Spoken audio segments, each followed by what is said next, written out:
À l'Institut français, en ce vendredi soir. Nous sommes très heureux de vous accueillir pour une nouvelle conférence scientifique en partenariat avec l'École centrale de Casablanca. Et nous sommes très heureux d'accueillir Bruno Guiderdoni qui, après Étienne Klein, va poursuivre cette réflexion sous forme de vulgarisation. Enfin, en tout cas, moi je l'espère, parce que sinon je ne vais pas comprendre grand-chose. On remercie également vivement Bruno d'accepter que cette conférence soit enregistrée et mise sur notre chaîne YouTube. Donc si vous n'êtes pas encore abonné à la chaîne YouTube de l'Institut, je vous recommande d'y aller. Et vous retrouverez la conférence dans quelques semaines. Celle d'Étienne Klein y est d'ailleurs déjà. Sans plus tarder, je vais passer la parole à la directrice générale de l'École centrale de Casablanca, Rita Alarlou, qui va présenter le professeur Bruno Guiderdoni. Je vous souhaite une excellente soirée. Bien sûr, il y aura une session de questions-réponses à l'issue de la conférence. Voilà, merci beaucoup. Bonne soirée. Je passe la parole à Rita. Merci Alban.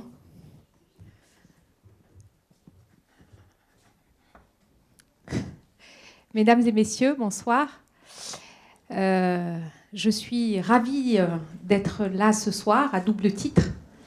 D'abord, en remerciant l'Institut français qui, aujourd'hui, accompagne l'École centrale Casablanca dans notre mission d'ouverture, de partage, de capacité à être capable d'inviter des nouveaux penseurs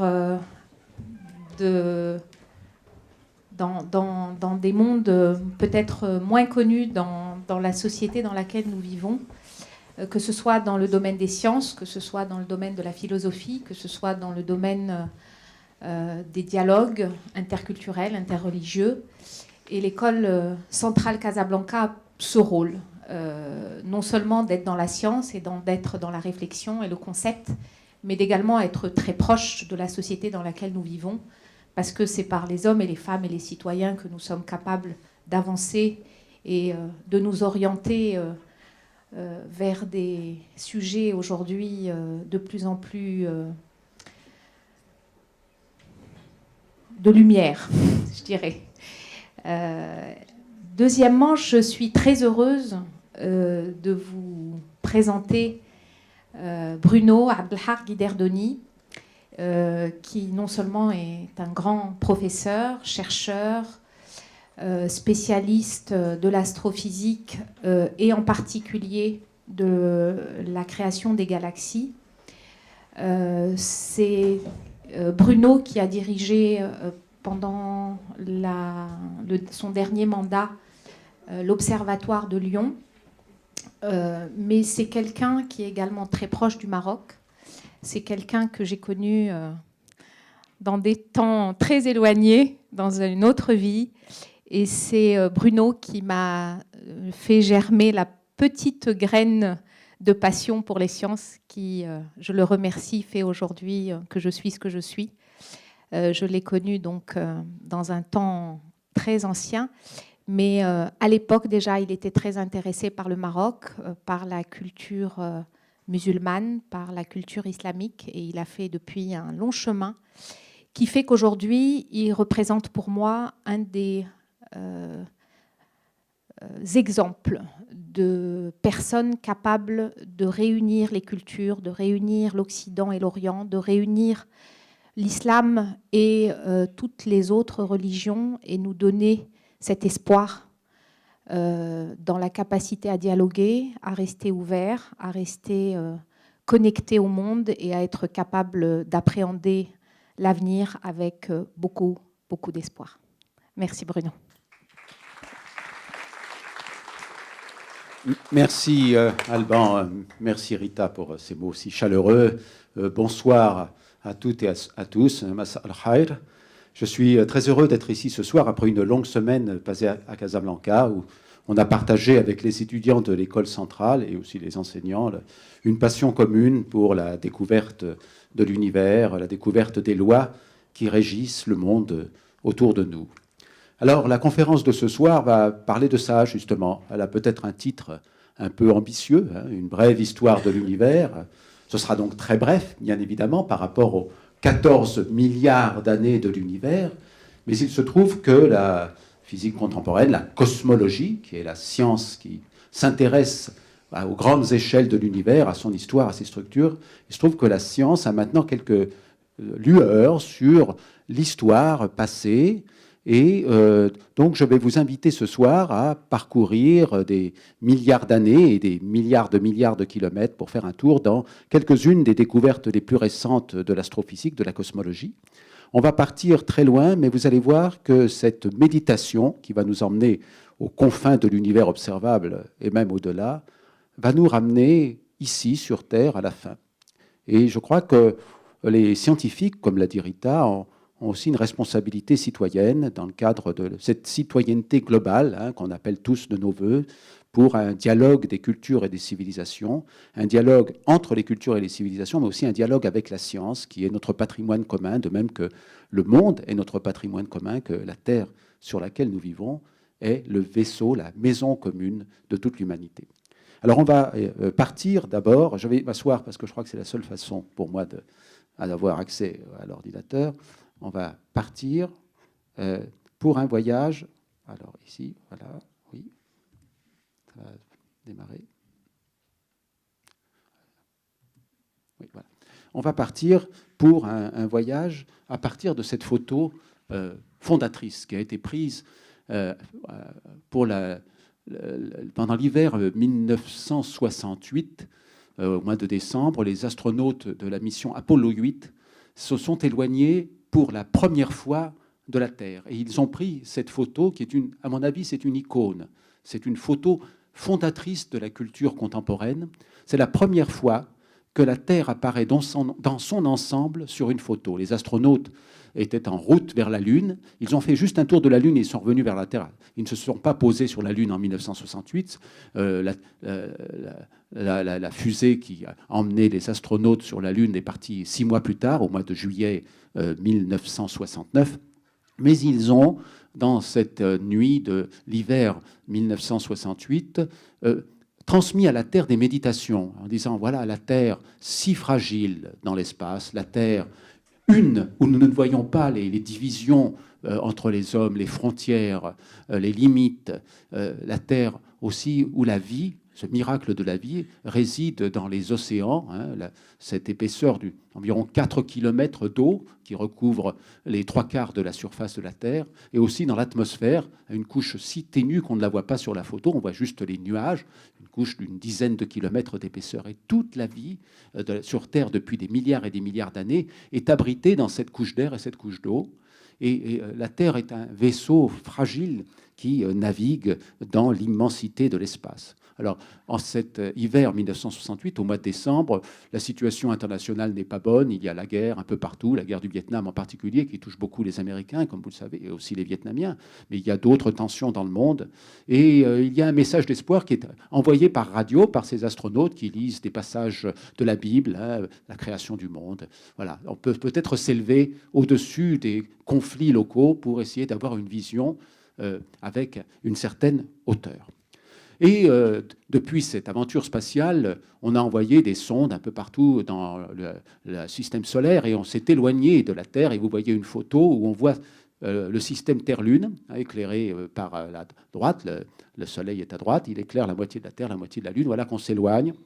Et les sondes qui ont été envoyées sont arrivées très loin. Voilà la sonde qui a transmis la photo de la Terre prise le plus loin. C'est cette sonde qui a été envoyée d'abord pour survoler Jupiter et Saturne. C'est la sonde Voyager 1 qui a pris cette dernière photo en 1990 de la Terre vue à la distance de 6 milliards de kilomètres. C'est le petit point que j'ai agrandi là. C'est la dernière photo transmise. Après, la sonde est trop loin pour transmettre des photos. C'est la dernière photo transmise, celle que l'astrophysicien Carl Sagan a appelée le pale blue dot, le petit point bleu. Et il écrit une page assez touchante, je crois, sur toute l'aventure humaine qui tient finalement sur cette petite poussière vue à la distance de 6 milliards de kilomètres. Et je vous rappelle que la distance de la plus proche étoile, c'est environ 40 000 milliards de kilomètres. Donc on est encore dans la banlieue de la Terre, dans la banlieue du système solaire, et la Terre apparaît déjà comme un grain de poussière parmi l'immensité de l'espace. Et cette immensité de l'espace, c'est justement le sujet de l'investigation astronomique. Et dès les premières observations avec les lunettes astronomiques, donc Galilée, en 1610, on s'est interrogé sur la structure de l'univers dans son ensemble. Et Galilée a commencé à regarder la Voie lactée, qu'on voit sur cette photo, cette immense traînée laiteuse dans le ciel. Et il s'aperçoit qu'elle est constituée en fait de milliers d'étoiles. Il résout les étoiles avec son petite lunette.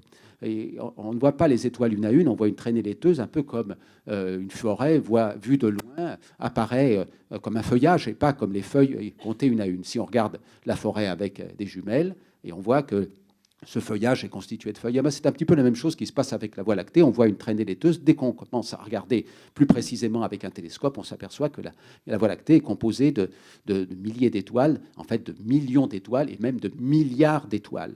Et les grandes taches plus sombres sont en fait des nuages de gaz et de poussière à partir desquels les étoiles se forment. Alors voilà une autre galaxie, ce n'est pas notre Voie lactée, la Voie lactée est notre galaxie, notre ensemble de 100 milliards d'étoiles. Et quand on regarde dans le ciel, dans l'hémisphère nord, on voit à l'œil nu, mais c'est à peine visible, une autre grosse galaxie, qui est la galaxie d'Andromède, Messier 31. Et sur cette photo, tous les points lumineux que vous voyez sont en fait des étoiles de notre Voie lactée à l'avant-plan. Et l'ensemble de forme elliptique est une autre galaxie, la galaxie d'Andromède, qui elle-même a aussi 100 milliards d'étoiles. Et les deux taches plus grosses sont deux petites galaxies, qui ont peut-être seulement quelques milliards d'étoiles, qui tournent autour de la galaxie d'Andromède. Et la galaxie d'Andromède est notre plus proche voisine.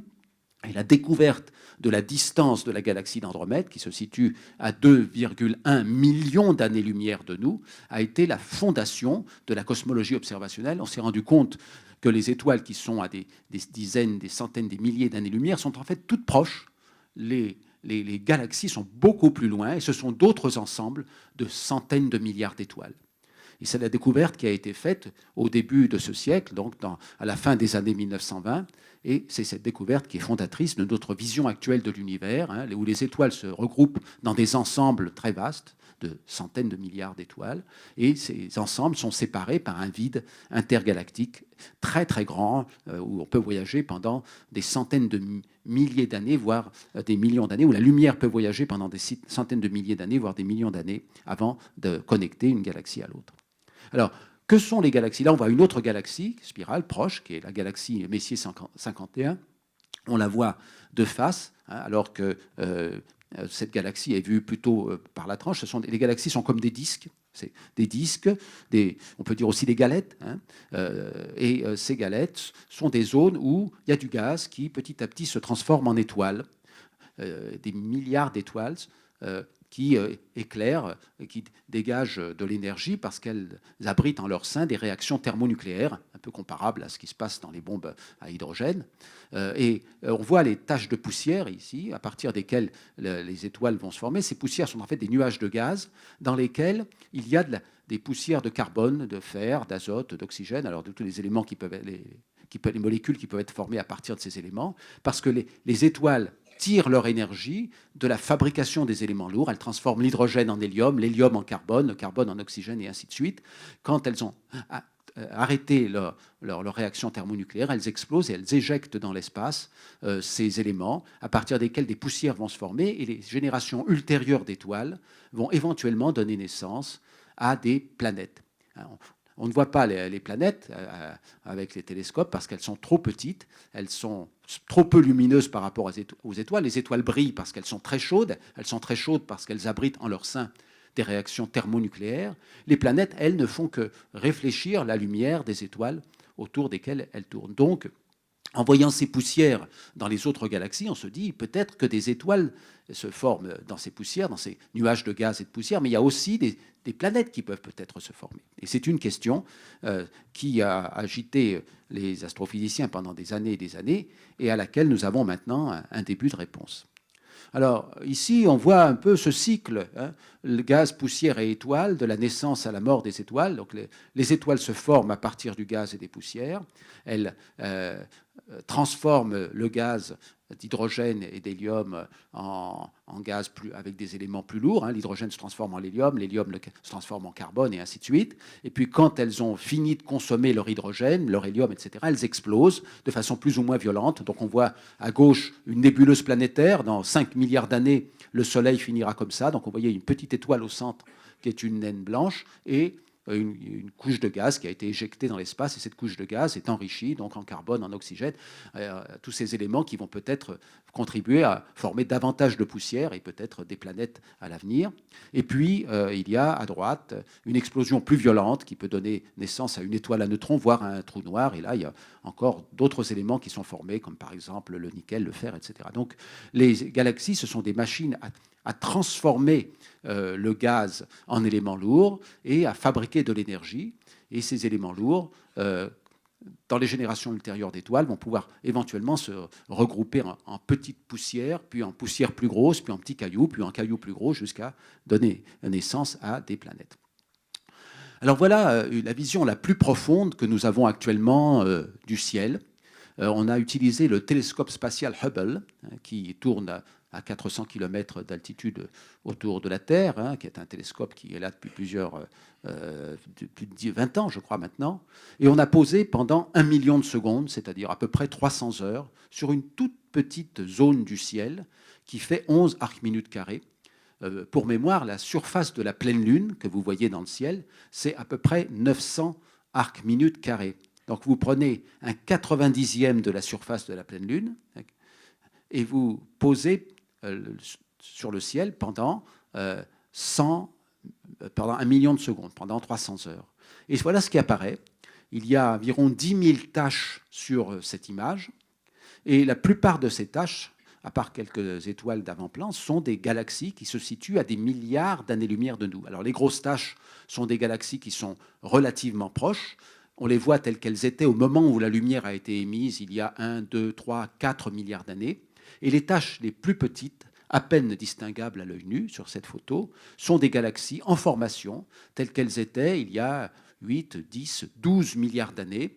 Je vous rappelle que l'univers a environ 14 milliards d'années. Donc on est en train de saisir le moment de la formation des galaxies, parce qu'on ne voit pas l'univers de façon instantanée. On voit l'univers dans un cadre spatio-temporel, puisque la lumière qui nous apporte des messages de ces galaxies voyage à une vitesse finie de 300 000 km à la seconde. Et si on fait une règle de 3 pour essayer de voir combien de galaxies sont potentiellement observables avec le télescope spatial Hubble à cette profondeur, c'est-à-dire en posant 300 heures par pause de 11 arcs-minutes carrés, on s'aperçoit qu'il y a environ 100 milliards de galaxies qui sont accessibles à nos télescopes. Chaque galaxie comprenant environ 100 milliards d'étoiles. Cela fait donc 10 000 milliards d'étoiles qui sont potentiellement incluses dans l'univers accessible à nos télescopes. Alors on pourrait se dire, mais alors, faisons les catalogues. Simplement, on s'aperçoit qu'il faudrait 1 million d'années au télescope spatial pour faire les photos de toutes ces galaxies. Donc vous voyez les limites que l'univers impose à l'activité de l'astronome, le fait que nous faisons face à un univers tellement vaste que nous ne pouvons pas le cartographier dans son ensemble, nous pouvons seulement faire quelques sondages pour nous rendre compte de son immensité. J'ai parlé de la découverte des galaxies par Edwin Hubble, donc le astrophysicien américain dans les années 1920. Il y a un autre moment fondateur qui est la théorie de la relativité générale, avec les premiers papiers d'Albert Einstein en 1915-1916, et on fête cette année le 100e anniversaire de la théorie de la relativité générale. Étienne Klein, qui était ici il y a quelques mois, vous a longuement parlé de la théorie de la relativité générale. Vous savez que pour cette théorie, l'espace-temps n'est pas le simple contenant inerte de la matière et de l'énergie, comme pouvait le penser par exemple Isaac Newton, l'espace-temps étant la scène et la matière et l'énergie étant les acteurs. Non, Einstein nous apprend que la matière et l'énergie font partie de la pièce, comme le temps et l'espace. Ce sont des acteurs au même titre, et la matière-énergie courbe l'espace et ralentit l'écoulement du temps. Alors, on fait des petites représentations avec des dessins, mais fondamentalement, c'est quelque chose d'assez complexe du point de vue mathématique, mais on peut vérifier cela maintenant avec une grande précision grâce aux technologies modernes. Et on voit par exemple sur ces photos comment les images d'arrière-plan sont courbées par la présence des galaxies d'avant-plan. C'est une illustration de l'effet de la courbure des rayons lumineux par la théorie prévue par la théorie de la relativité générale. Alors si on peut décrire l'espace et le temps en même temps que la matière et l'énergie, on peut écrire des équations qui sont celles de la cosmologie, du comportement de l'univers dans son ensemble. Et c'est cette science qui est née donc il y a maintenant environ 100 ans et qui a vraiment progressé. Alors qu'est-ce que ça veut dire que l'espace est courbe? En fait, ce n'est pas quelque chose de très angoissant. Ça veut dire que les expériences de géométrie que l'on peut faire dans l'espace ne donnent pas la réponse que l'on a apprise sur les bancs de l'école primaire. Hein. Quand on dessine un triangle, on apprend sur les bancs de l'école primaire que la somme des angles intérieurs au triangle est égale à 180 degrés. Ça, c'est vrai dans un cas particulier d'espace, l'espace euclidien. Mais dans le cas le plus général, comme l'a montré déjà Riemann, le grand mathématicien allemand au XIXe siècle, la somme des angles intérieurs d'un triangle peut être plus grande que 180 degrés ou plus petite que 180 degrés, suivant la nature de la courbure de l'espace. Donc l'espace, a priori, est courbe, et les astrophysiciens, les cosmologistes s'intéressent à cette courbure. L'autre grande découverte fondatrice de la cosmologie, dans les années 1920, au début des années 1930, c'est la découverte de l'expansion de l'univers par Edwin Hubble. Aux États-Unis, Edwin Hubble mesure les distances des galaxies et il mesure également les vitesses d'éloignement des galaxies, avec un effet que vous connaissez tous, qui est l'effet Doppler, hein, qui est un effet qui affecte toutes les ondes. Quand vous écoutez une onde sonore, si la source s'éloigne, l'onde sonore est plus grave. Si la source se rapproche, l'onde sonore que vous captez est plus aiguë. Tous les enfants connaissent cela. Quand ils jouent aux voitures, ils font le bruit de la voiture qui passe devant, hein, avec le son qui devient d'abord plus aigu, puis ensuite plus grave. Ça fait... Et vous entendez avec l'oreille le changement de fréquence du son qui est lié au fait que la voiture venait vers vous d'abord, donc le son était plus aigu, vous paraissez plus aigu, et après, elle s'éloignait de vous et le son vous apparut plus grave. Tous les enfants font ça. Et ça vaut aussi pour la lumière. La lumière reçue d'un objet qui se rapproche de nous est plus aiguë, entre guillemets, c'est-à-dire plus bleue, et la lumière d'un objet qui s'éloigne, quand on la reçoit, elle est plus rouge, entre guillemets, c'est-à-dire plus grave. Et Edwin Hubble s'attend donc, en mesurant les vitesses des galaxies, en regardant les couleurs des galaxies, c'est ce qui est représenté sur le dessin en haut à droite, il s'attend à ce qu'il y ait autant de galaxies qui se rapprochent de nous que de galaxies qui s'éloignent de nous, statistiquement, en moyenne. Donc il devrait y avoir autant de galaxies avec une lumière plus aiguë, décalée vers le bleu, que de galaxies avec une lumière plus grave, décalée vers le rouge.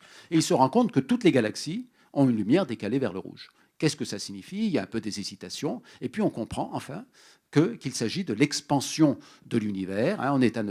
Toutes les galaxies semblent nous fuir, mais en fait, personne n'est le centre de l'expansion. Et là, j'ai représenté en bas un petit dessin. Voilà la galaxie rose et l'observateur. Donc, on voit la verte partir d'un côté et la bleue partir de l'autre. Mais vous voyez que si maintenant l'observateur est sur la galaxie verte, il va voir la galaxie rose partir et la galaxie d'un côté et la galaxie bleue partir encore plus vite de l'autre côté, parce que la galaxie bleue elle-même doit partir par rapport à la galaxie rose. Donc tout est relatif, tous les endroits sont des centres d'expansion, hein, et chaque galaxie voit toutes les autres galaxies s'éloigner d'elle, un peu comme une troupe d'enfants qu'on aurait dans la cour, et au sifflet du maître, tous les enfants s'éloignent les uns des autres. Et bien c'est ce qui est en train de se passer.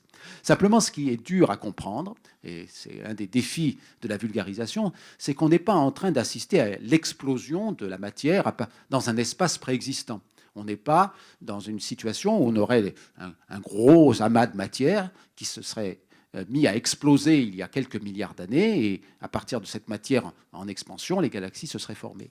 En fait, ce qui se passe, et ce que montrent Albert Einstein et les successeurs qui travaillent sur la cosmologie, c'est que c'est l'espace lui-même qui entre en expansion et qui entraîne la matière avec lui.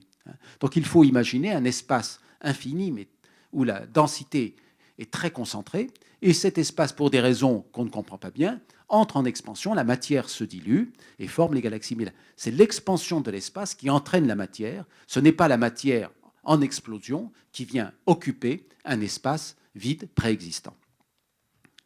Et voilà une représentation qu'on utilise parfois pour décrire l'expansion de l'univers. Alors c'est quelque chose de tout à fait trompeur, comme toutes les illustrations qu'on montre en cosmologie et souvent en science maintenant. Voilà, donc on décrit les 13,7 milliards d'années de l'expansion, de gauche à droite. On est au départ dans quelque chose de très dense, et puis en se dilatant, l'espace provoque une dilution de la matière. L'univers était très chaud, très dense dans le passé. Au fur et à mesure que l'espace se dilate, l'univers est moins chaud, moins dense, et donc les galaxies vont pouvoir se former, les nuages de gaz vont pouvoir s'effondrer sur eux-mêmes, alors que c'était un chaos au départ. Eh bien, il va y avoir un agencement avec la force de gravitation des galaxies, comme des nuages de gaz, qui vont ensuite se fragmenter pour former des étoiles, et puis peut-être des planètes. Alors, ce qui est remarquable dans ce modèle, qu'on appelle le modèle du Big Bang, c'est qu'il y a une singularité dans le modèle. Il y a 13,7 milliards d'années, toutes les quantités que traite le modèle deviennent infinies. C'est ce qu'on appelle le problème de la singularité mathématique. Étienne Klein a abordé ce problème et il vous a dit que c'est le modèle qui a des problèmes.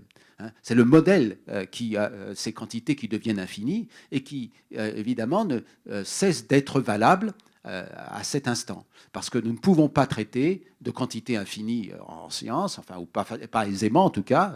Et ce que signifie cette singularité, c'est que les lois de la physique telles que nous les connaissons actuellement ne sont plus valables. Et on sait que les lois que nous connaissons actuellement sont des lois limitées, qu'il y a une synthèse probable qui devra être faite, et cette synthèse n'est pas encore faite.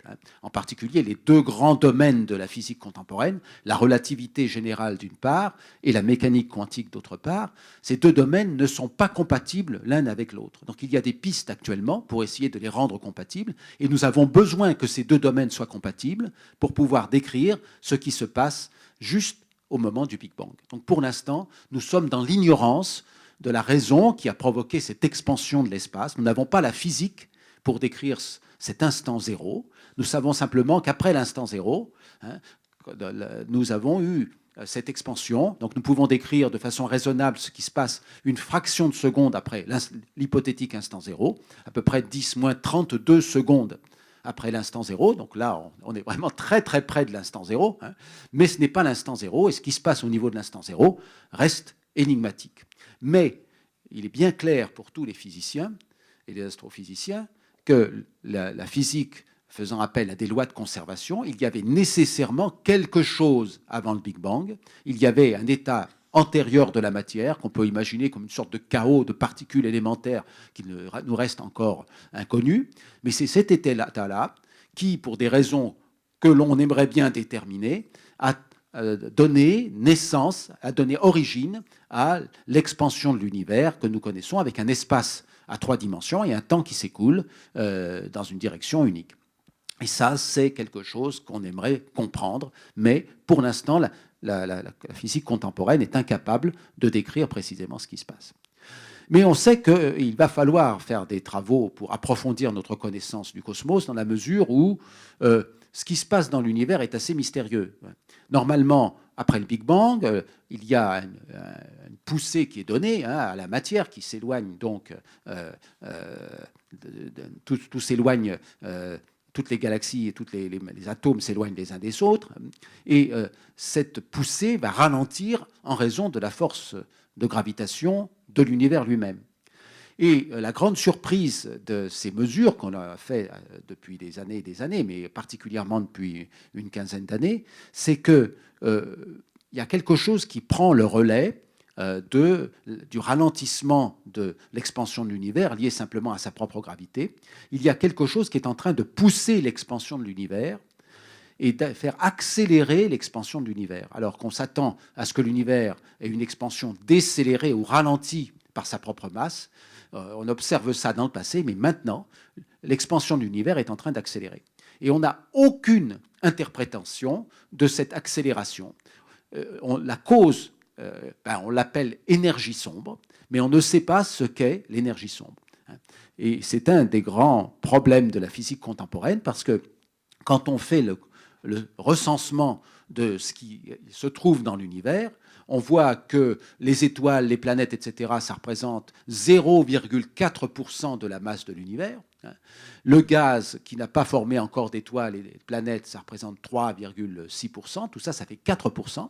Et ça, c'est la matière normale, la matière telle que nous la connaissons, composée des particules élémentaires du modèle standard. Alors là, je vais représenter un cartoon avec des particules qui ont des têtes très bizarres, mais comme on ne sait pas ce que sont les particules, et sûrement pas des petites billes dures, autant faire une représentation qui soit amusante. Donc voilà les particules du modèle élémentaire, ça c'est la matière normale qui nous constitue, les quarks, les électrons, on voit aussi des neutrinos, on voit des muons, etc. Et puis, il y a des particules qui sont responsables de l'interaction entre les atomes.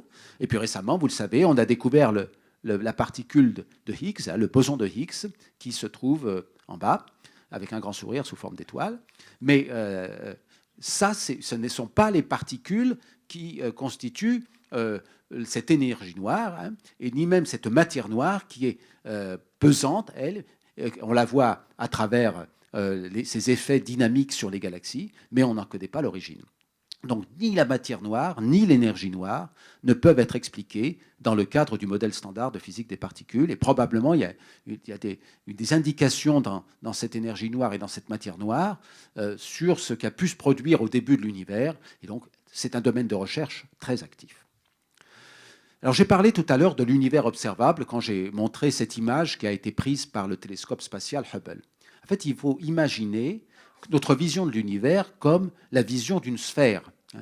Nous sommes par définition ici et maintenant, au centre de notre univers observable, mais une autre galaxie va voir un autre univers observable autour d'elle. Et plus nous allons regarder loin, plus nous allons regarder dans le passé de l'univers. Donc, nous voyons d'abord autour de nous des galaxies proches que nous voyons telles qu'elles étaient il y a peut-être 1 million d'années, 1 milliard d'années, 2 milliards d'années, 3 milliards d'années, etc. Et puis au fur et à mesure que nous regardons loin, nous voyons des galaxies qui ont l'air de plus en plus jeunes parce que nous les voyons au moment où la lumière a été émise, il y a 5, 6, 7, 8, 9, 10 milliards d'années. Et nous voyons même des galaxies en formation qui sont saisies alors que l'univers n'avait que 1 ou 2 milliards d'années. Et à force de regarder dans le passé, on arrive à ce qu'on appelle l'horizon cosmologique, qui correspond au temps t égale 0. Et ça, c'est le moment du Big Bang. Malheureusement, on ne peut pas observer le moment du Big Bang parce qu'à force de remonter dans le passé de l'univers, on arrive à un moment où l'univers était particulièrement chaud et dense et ne pouvait plus laisser passer les rayons lumineux, les photons. Et donc, on arrive à un moment où on rencontre ce qu'on appelle l'horizon photonique, c'est-à-dire une limite qui sépare le moment où l'univers est transparent, donc de nous ici et maintenant jusqu'à cette surface, et puis après, la surface de l'horizon photonique nous sépare la zone quand l'univers était transparent de la zone quand l'univers était opaque. Et c'est ça qui voile l'horizon cosmologique. Alors bien évidemment, nous ne sommes pas au centre de l'univers. Nous sommes au centre de l'univers observable, de notre univers observable, mais nous ne sommes pas au centre de l'univers. Il y a d'autres galaxies en dehors de notre univers observable, mais la lumière de ces galaxies ne nous a pas encore rejoints. Mais plus on attend, chaque année, en quelque sorte, l'univers observable gagne une année-lumière, c'est-à-dire qu'on voit plus loin. Alors évidemment, il faudrait attendre très longtemps avant d'arriver à voir peut-être toutes les galaxies qui se trouvent dans un univers observable 2 fois plus gros que celui dans lequel nous sommes actuellement, mais c'est quelque chose qui doit être compris. Nous ne sommes pas au centre de l'univers observable, nous sommes au centre de l'univers observable. Alors, on a cartographié cette surface en rouge, là, l'horizon photonique. C'est une surface qui nous entoure sur tout le ciel. Et cette cartographie a été faite par le satellite COBE dans les années 90, puis plus tard par d'autres satellites, récemment par le satellite WMAP et le satellite Planck envoyé par l'Europe. Et ce qui est très intéressant, c'est une carte de tout le ciel qu'on a en projection de Haithoff, comme si c'était une carte de la Terre. On peut faire une carte d'un seul bloc comme ça. Là, c'est une carte du ciel. Et on voit des zones plus chaudes et des zones plus froides. Et en fait, ce qui est en train de se dessiner là, sur cette surface, ce sont les galaxies qui sont déjà en formation. Cette surface est celle des photons qui ont été émis, de la lumière qui a été émise au moment où l'univers est devenu transparent. C'est 380 000 ans après le Big Bang.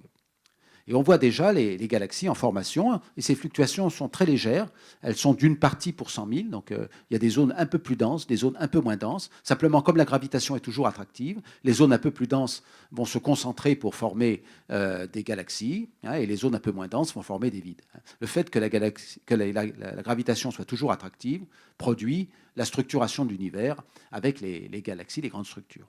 Alors il y a une grande diversité de formes dans l'univers, et la question qui se pose, c'est de savoir si l'univers est spécial ou si tout vient par hasard en quelque sorte.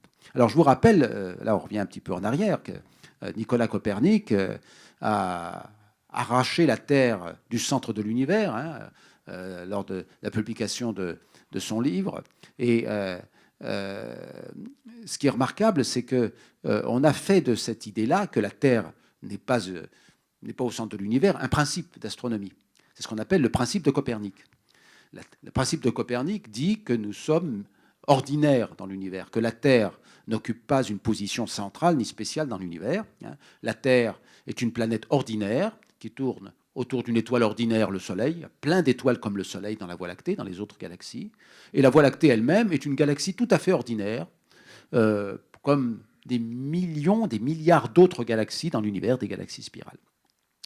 C'est ce qu'on appelle le principe de médiocrité. Mais ce principe de médiocrité a été un peu battu en brèche par des travaux récents, et en particulier par ce qu'on appelle le principe anthropique. Que dit le principe anthropique ? Il dit que nous devons nous méfier d'une application trop systématique du principe de Copernic, parce que c'est bien évident que nous ne vivons pas dans une zone vraiment au hasard de l'univers. On n'aurait pas pu vivre, par exemple, si notre Terre tournait autour d'une étoile très massive, comme celle que nous observons dans notre voisinage. Une étoile de 100 fois la masse du Soleil ne dure que 3 millions d'années. Alors c'est un peu bref pour que la vie puisse apparaître. Et donc c'est bien attendu, d'un certain point de vue, qu'on tourne autour d'une étoile qui a une durée de vie très très longue. Il y a 4,5 milliards d'années que le Soleil est là, que la Terre est là. Et c'est ça qui permet à la vie, qui a permis à la vie de se développer lentement sur Terre. Mais le principe anthropique faible que je viens d'énoncer se prolonge même par un principe anthropique fort. C'est-à-dire qu'il faut même réfléchir au fait que l'univers a peut-être les propriétés globales qui permettent notre existence en tant qu'observateur. Alors comment illustrer ça ? Par exemple, la distance que nous avons au Soleil, cette distance est juste la bonne distance qui permet l'existence de l'eau à l'état liquide. Si l'on est plus proche du Soleil, il n'y a que de la vapeur d'eau. Si on est plus loin, que de la glace. Sur Terre, l'eau peut exister sous les 3 états. Sous l'état de glace, sous l'état liquide et sous l'état gazeux. Or, l'existence d'eau à l'état liquide semble être un prérequis pour l'apparition de la vie. Les molécules élémentaires, les acides aminés, les sucres, etc., qui vont être les briques de base de la vie, ont bien besoin de se rencontrer pour former des molécules plus compliquées. Et on aimerait bien avoir un liquide pour ça. Et il se trouve que la molécule d'eau, H2O, est la molécule la plus abondante dans l'univers, puisque l'hydrogène est l'élément le plus abondant. Après, on a l'hélium. L'hélium ne forme pas de molécules. Et après, on a l'oxygène. Donc, c'est bien l'hydrogène et l'oxygène qui vont faire la molécule la plus abondante. Après, l'hydrogène moléculaire, peut-être. Et ça permet l'existence de l'eau. Et il faudrait que l'eau soit à l'état liquide pour que la vie puisse apparaître. Donc, on est juste à la bonne distance, 150 millions de kilomètres. On serait un peu plus près, un peu plus loin. Il n'y aurait pas d'eau à l'état liquide. Il y aurait seulement de la vapeur d'eau comme sur Vénus, ou seulement de la glace d'eau comme sur Mars. Donc ça, on est dans le système solaire à une position tout à fait particulière par rapport au Soleil.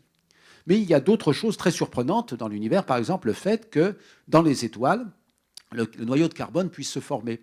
Normalement, si l'on regardait les relations de réaction nucléaire, le carbone ne devrait pas se former. Le carbone, c'est la brique de base de la vie.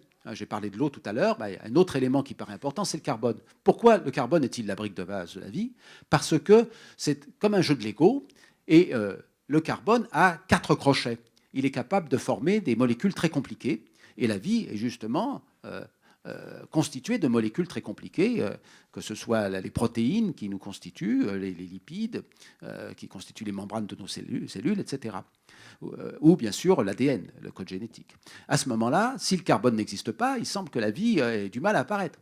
Mais le carbone est possible dans l'univers en raison d'une coïncidence entre des masses de noyaux d'atomes.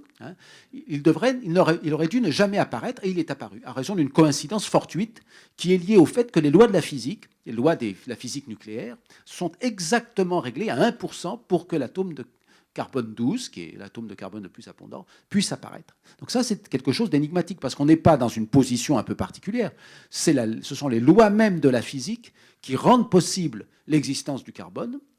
Et donc, si les lois étaient très légèrement différentes, le carbone n'aurait pas pu exister, et sans doute la vie n'aurait-elle pas émergé. Alors, c'est un domaine sur lequel les gens travaillent. Je vous montre un petit livre qui a été écrit par Lord Martin Rees, qui est l'un des plus grands astronomes et cosmologistes contemporains. Ça s'appelle Juste 6 nombres. Et Martin Rees, dans ce livre, explique comment la cosmologie comprend maintenant que les propriétés à grande échelle de l'univers, et en particulier sa capacité à héberger la complexité, ça veut dire à donner naissance à des galaxies, à des étoiles, à des planètes, comment ces propriétés sont en fait le résultat de 6 nombres qui ont l'air d'avoir été tirés au hasard et qui ont juste les bonnes propriétés qui permettent notre existence en tant qu'observateur. C'est un peu technique, mais juste le fait que nous ayons 3 dimensions dans l'espace a des conséquences sur la stabilité des noyaux d'atomes ou sur la stabilité des orbites planétaires. De même, l'intensité de la liaison interne des noyaux d'atomes règle de façon très très fine l'existence des étoiles. Si le nombre epsilon, là, qui est marqué en bas à gauche, était légèrement différent, il n'y aurait pas d'étoiles, où les étoiles exploseraient très vite et ne permettraient pas à la vie d'apparaître sur des planètes, parce qu'il faut sans doute un certain temps pour que la vie puisse apparaître. Donc toutes ces constantes sont extrêmement énigmatiques, et il faut expliquer ce qu'on appelle cet ajustement fin des constantes. Pourquoi l'univers a-t-il juste les propriétés qui permettent notre apparition en tant qu'observateur à travers toute la chaîne de l'évolution cosmique, que sont la formation des galaxies, la formation des étoiles, la formation des planètes. D'où cela vient-il? Alors, il y a 3 grands types d'explications philosophiques. Le dossier scientifique est très solide. Ce qui est moins clair, c'est le dossier philosophique. Il y a une position qu'on pourrait appeler agnostique. Cet ajustement fin est juste comme ça. Après tout, qui sommes-nous pour prétendre comprendre les lois de la physique, les lois de l'univers? Et puis, il y a toute une famille d'explications de nature finaliste, avec l'idée qu'il y a peut-être quelque chose qui agit sur la matière pour rendre possible l'existence des observateurs. Alors ça peut être ce qu'on appelle le panthéisme, la matière a tendance naturellement à s'organiser, ou bien sûr ça peut être une interprétation de nature théiste, comme celle qui prévaut dans les religions monothéistes, le judaïsme, le christianisme et l'islam, où pour ces religions il y a une intelligence qui a donné naissance au monde, qui a créé le monde. Et puis il y a une 3e famille d'explications dont on va parler maintenant, qui est suggérée par les découvertes de physique, en particulier l'exploration pour aller au-delà du modèle standard de la physique des particules, et expliquer la matière noire, l'énergie noire, l'unification de la relativité générale avec la mécanique quantique. Et cette explication, c'est la possibilité que notre morceau d'univers soit en fait une réalisation d'une sorte de loterie cosmique qui explore un vaste domaine de possibilités. Donc on pourrait imaginer qu'il y a des lois physiques fondamentales qui ne sont pas celles que nous connaissons actuellement. Nos lois, à nous, là, dans notre univers, sont des lois dérivées qui sont tirées au hasard à partir des lois physiques fondamentales. Alors les lois physiques fondamentales, on aimerait bien les connaître, peut-être qu'on les connaîtra un jour, mais ces lois physiques fondamentales donnent naissance, avec des processus aléatoires, aux constantes de la physique telles que nous les observons actuellement. Donc ce n'est pas étonnant, disent les défenseurs de cette explication, que nous observons des propriétés qui rendent possible notre existence. Nous sommes dans la bonne zone, mais il y a plein d'autres zones où les constantes de la physique ont d'autres valeurs, et donc elles sont stériles en quelque sorte, elles ne permettent pas ni l'apparition des galaxies, ni l'apparition des étoiles, ni l'apparition des planètes. Alors, est-ce possible? Eh bien, on ne sait pas.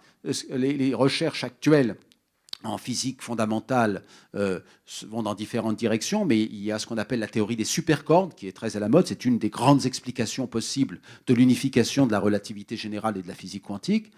Et cette théorie des supercordes suppose un espace-temps à 10 dimensions. Et donc, comme on a un espace-temps à 4 dimensions, il faut compactifier 6 dimensions. Alors, il y a des représentations mathématiques de la façon dont la compactification se fait, c'est-à-dire que 6 des dimensions deviennent très petites, et on fait actuellement des expériences de laboratoire pour voir s'il y a des effets qu'on pourrait détecter, des dimensions cachées.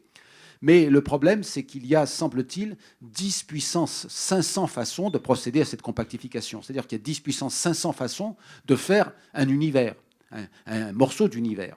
Et le débat actuel en physique fondamentale consiste à savoir si ces 10 puissance 500 façons, c'est 1 suivi de 500 zéros. Je ne sais pas si vous pouvez imaginer ce nombre, on ne va même pas prendre le temps de le dire, puisque on serait là encore dans quelques minutes à prononcer des milliards de milliards de milliards.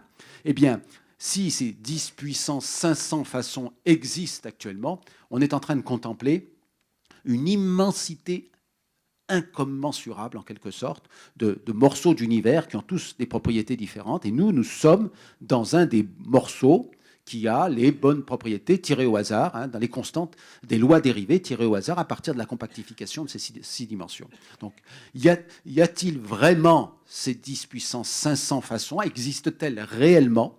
Ou bien y a-t-il un processus encore inconnu qui sélectionne un mode de compactification et un seul, c'est-à-dire un seul univers?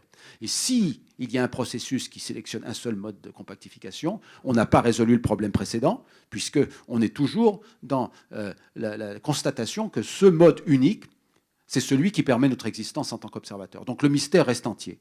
Et s'il y a vraiment 10 puissance 500 façons, eh bien l'univers est absolument immense, et une représentation qu'on peut s'en faire, alors c'est vraiment des illustrations très schématiques, c'est qu'on est dans un espace extrêmement grand, et on a 10 puissance 500 bulles, c'est-à-dire 1 suivi de 500 zéros bulles. Chaque bulle a des lois dérivées où les constantes de la physique sont tirées au hasard. Et nous, alors la plupart de ces lois sont incapables d'abriter la complexité, sont des univers stériles, mais nous, on est dans l'univers qu'on appelle avec les lois K. Les lois K sont celles qui permettent l'existence des galaxies, des étoiles, des planètes, de la vie, etc. Et notre univers observable, c'est la sphère qui fait 13,7 milliards d'années-lumière de rayon, c'est la petite bulle bleue qui se trouve là, dans l'univers avec les lois K. Donc il y a déjà 100 milliards de galaxies dans l'univers observable, et on peut se dire, mais quelle est la taille de l'univers avec les lois K? La taille minimum. Alors, on a quelques idées là-dessus. Il semblerait que cet univers doive être au moins 10 puissance 90 fois plus grand, c'est-à-dire 1 milliard, 2 milliards, 2 milliards, 2 milliards, 2 milliards, 2 milliards, 2 milliards, 2 milliards, 2 milliards, 2 milliards de fois plus grand. J'ai dit 10 fois 1 milliard.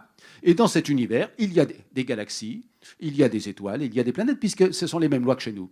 Simplement, ce n'est pas observable, puisque notre univers observable, c'est juste une petite sphère autour de notre galaxie.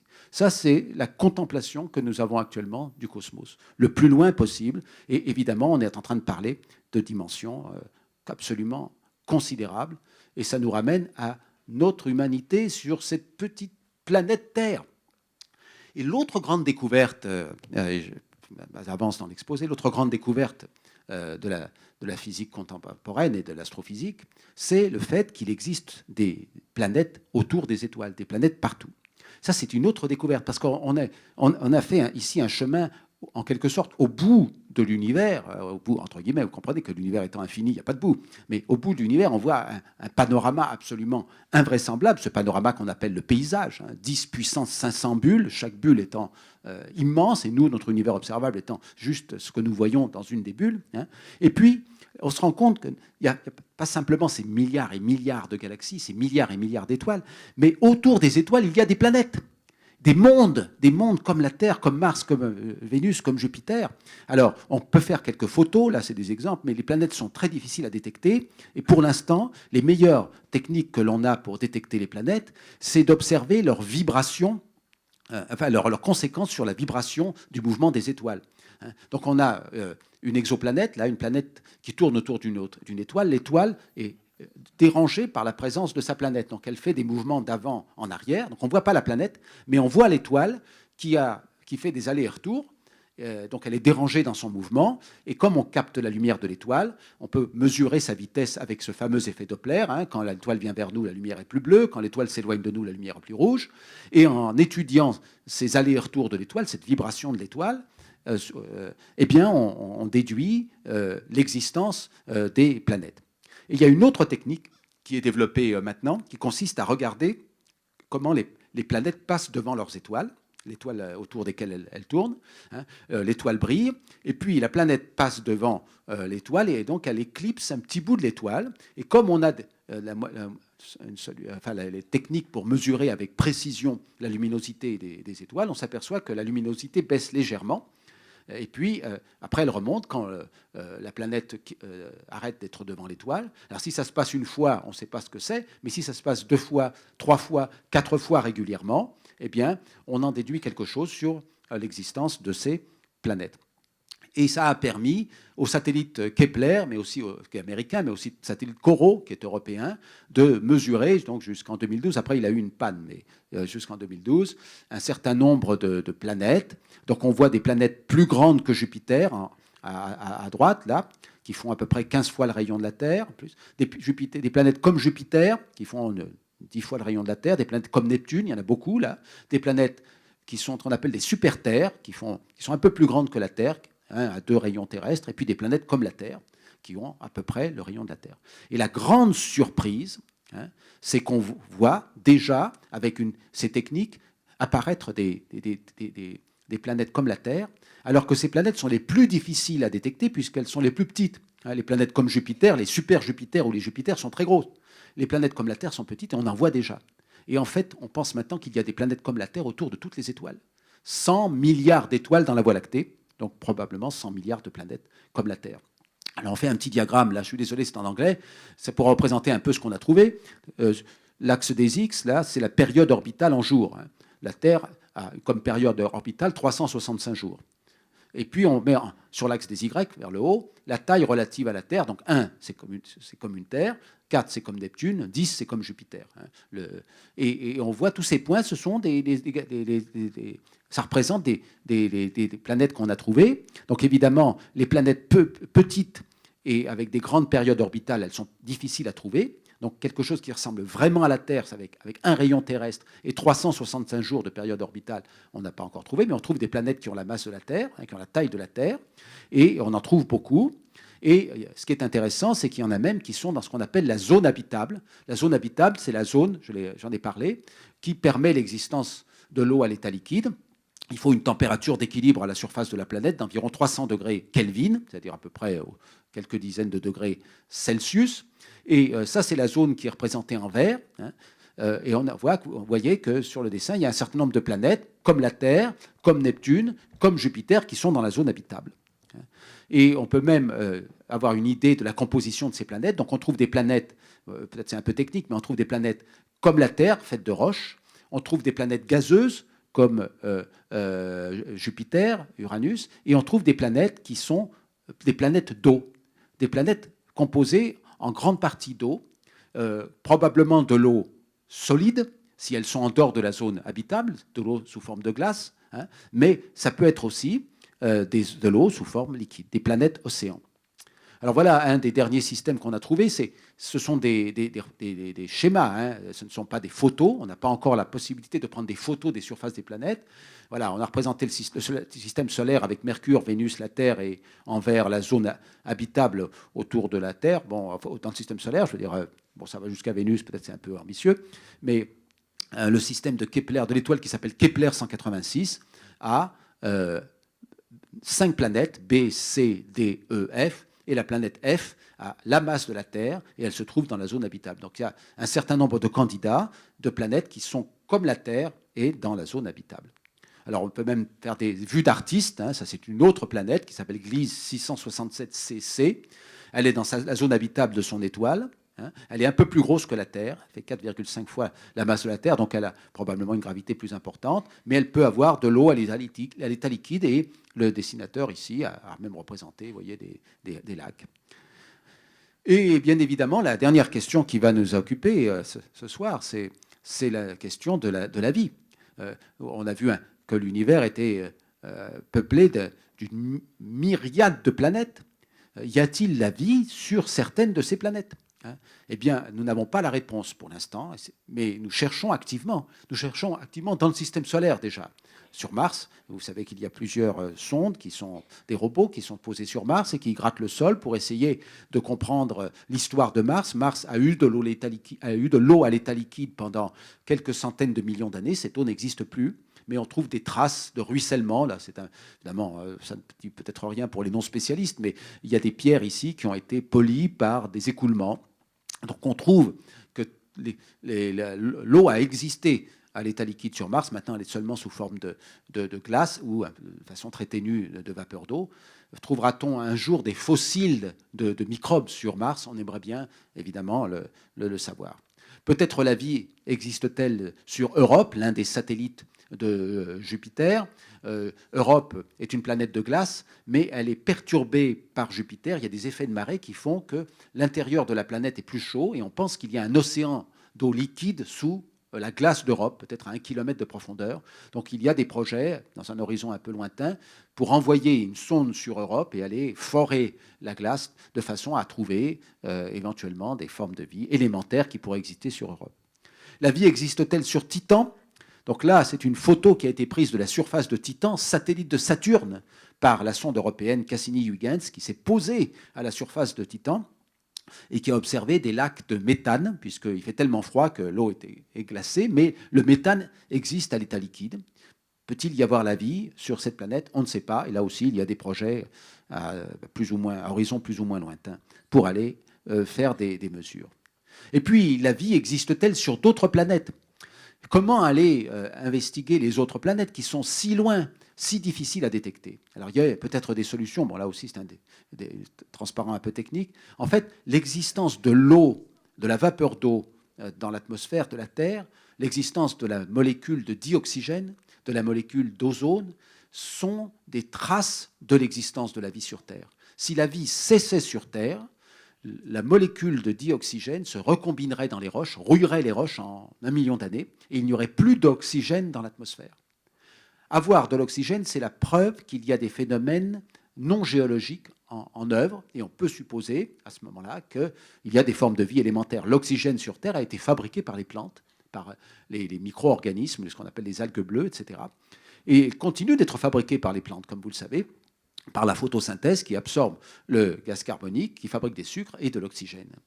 Et on pense même qu'on pourrait être capable de détecter dans le spectre donc la lumière des planètes autour des étoiles proches, les traces de la signature caractéristique de la chlorophylle, qui est donc la molécule responsable de la photosynthèse. C'est ce qu'on appelle le vegetation red edge, ici sur le diagramme.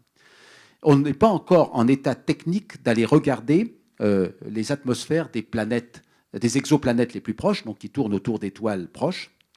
Mais dans 2 ans, le James Webb Space Telescope sera lancé par la NASA à une distance de 1 million de kilomètres de la Terre. Et il a un miroir de 6,5 mètres de diamètre, donc il sera beaucoup plus puissant que le télescope spatial Hubble. Il va aller regarder quelques étoiles proches.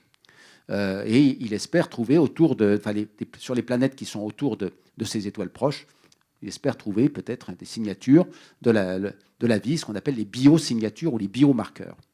Et puis l'Europe a décidé de construire le télescope extrêmement large, 39 mètres de diamètre, au Chili, sur le plateau d'Antofagasta, près d'Antofagasta, près d'Antofagasta. Et ce télescope extrêmement puissant, qui sera le télescope le plus puissant du monde, sera capable de regarder aussi des spectres de planètes et peut-être de détecter la vie. Si l'on détecte la vie élémentaire dans une planète à côté de nous, ça veut dire que la vie est partout dans l'univers. Et évidemment, on se pose la question de l'origine de la vie sur Terre. La vie est apparue il y a sans doute 3,5 milliards d'années sur Terre, peut-être 3,8 milliards d'années. La Terre a 4,5 milliards d'années, mais elle a été bombardée pendant ces premières centaines de millions d'années par des astéroïdes qui ont rendu sans doute la vie impossible. Après, très rapidement, la vie est apparue. On trouve ce qu'on appelle des stromatolites, c'est-à-dire des fossiles de bactéries qui sont très vieux. Et il y a un débat pour savoir quelle est l'origine de la vie sur Terre, si la vie est apparue à la surface de la Terre, dans le sous-sol, dans les océans, autour des sources chaudes, etc. Donc ça, c'est un grand débat. On ne sait pas comment la vie est apparue. Les mécanismes biologiques du début de la vie sont encore énigmatiques. Et on aimerait bien savoir, évidemment, si la vie est apparue sur une autre planète, ça veut dire que la vie apparaît facilement. Et c'est tout un débat actuellement qui est mené. Et on pourrait évidemment se poser la question de savoir si, une fois que les microbes apparaissent, la vie développée apparaît. Et sur Terre, la vie développée, c'est-à-dire les animaux, les plantes, cette vie développée est relativement récente. Elle est apparue il y a 540 millions d'années, 550 millions d'années, à la fin du Précambrien, au début du Cambrien. C'est ce qu'on appelle l'explosion du Cambrien, où toutes les formes de vie que nous connaissons actuellement, les animaux, les plantes, sont apparus. Les ancêtres des formes de vie que nous connaissons actuellement. Pendant des millions d'années, la vie a été essentiellement constituée d'organismes élémentaires. Et la question qui se pose, c'est de savoir si ça peut se produire sur une autre planète. Il y a, vous savez, la théorie de l'évolution. L'évolution se fait au hasard. Mais il y a des gens qui disent que certaines solutions sont trouvées par l'évolution, et ces solutions sont tellement performantes que l'évolution, qui procède au hasard, ne peut pas ne pas les trouver. C'est par exemple le cas de l'œil. C'est tellement performant d'avoir un œil qu'un certain nombre d'espèces animales ont inventé l'œil au cours de l'évolution de façon indépendante. Je parle de l'œil caméra, c'est-à-dire de l'œil que nous avons, nous, un œil caméra, c'est-à-dire un petit appareil photo. Nous avons 2 petits appareils photo qui sont nos yeux. Il y a des araignées qui ont des yeux caméra. Celle de gauche en a même 4. Il y a des pieuvres qui ont des yeux caméra, des escargots. Il y a même des méduses qui ont des yeux caméra. Ces méduses n'ont pas de cerveau, elles ont quand même des yeux. Bien sûr, les oiseaux ont des yeux, les mammifères ont des yeux, et les yeux ont été inventés par l'évolution de façon indépendante dans différentes lignées animales, et c'est le même type d'œil qui a été inventé. C'est ce qu'on appelle l'évolution convergente. Et les gens qui travaillent là-dessus, qui sont évidemment des darwiniens, mais qui travaillent sur certains aspects de l'évolution, disent que ces solutions qui sont très performantes vont probablement amener la vie qui pourrait apparaître sur Terre vers des formes animales qui pourraient ressembler aux formes que nous connaissons actuellement. Si vous avez vu Avatar, Avatar, ce film de science-fiction de James Cameron, montre un univers qui est différent du nôtre, enfin une planète qui est différente d'une autre, mais qui nous ressemble un peu au nôtre. Il y a des animaux qui ressemblent aux chevaux, il y a des animaux qui ressemblent aux lions, et il y a aussi des êtres qui ressemblent aux êtres humains. Parce que les mêmes lois produisent les mêmes effets, et des solutions sont très avantageuses pour l'évolution, et ces solutions sont conservées. Donc on en est là, on sait que sur Terre, la vie multicellulaire est apparue au moins 2 fois. Il y a 2,1 milliards d'années, il y a une forme de vie multicellulaire qui est apparue, dont on ne sait pas grand-chose. Là, on voit des fossiles, des photos de fossiles. Elle a disparu, et puis de nouveau, elle est apparue il y a 544 millions d'années. Ça veut dire que la vie multicellulaire peut apparaître de façon déconnectée. Et la dernière question qui va nous occuper pendant 5 minutes pour terminer, c'est de savoir si cette évolution de la vie sur les autres planètes s'est poursuivie vers l'apparition de formes de vie intelligentes, comme l'Homo sapiens, qui existe sur Terre depuis environ 200 000 ans, voire de formes de vie technologiquement développées, comme notre humanité depuis quelques décennies, depuis 100 ans, depuis qu'il y a des moteurs, depuis qu'il y a l'électricité, depuis qu'il y a la radio, etc. Et vous savez que depuis les années 60, il y a un programme très ambitieux qui a été lancé par la NASA et qui maintenant est financé par des partenaires privés, qui s'appelle SETI, qui s'appelle Search for Extraterrestrial Intelligence, recherche pour l'intelligence extraterrestre, qui est un projet donc financé par des mécènes, mais qui est en contact avec la NASA régulièrement, qui utilise des instruments d'astronomie pour écouter des ondes radio qui seraient émises par une hypothétique intelligence extraterrestre. Nous savons que nous émettons des ondes radio malgré nous, des ondes de télévision surtout.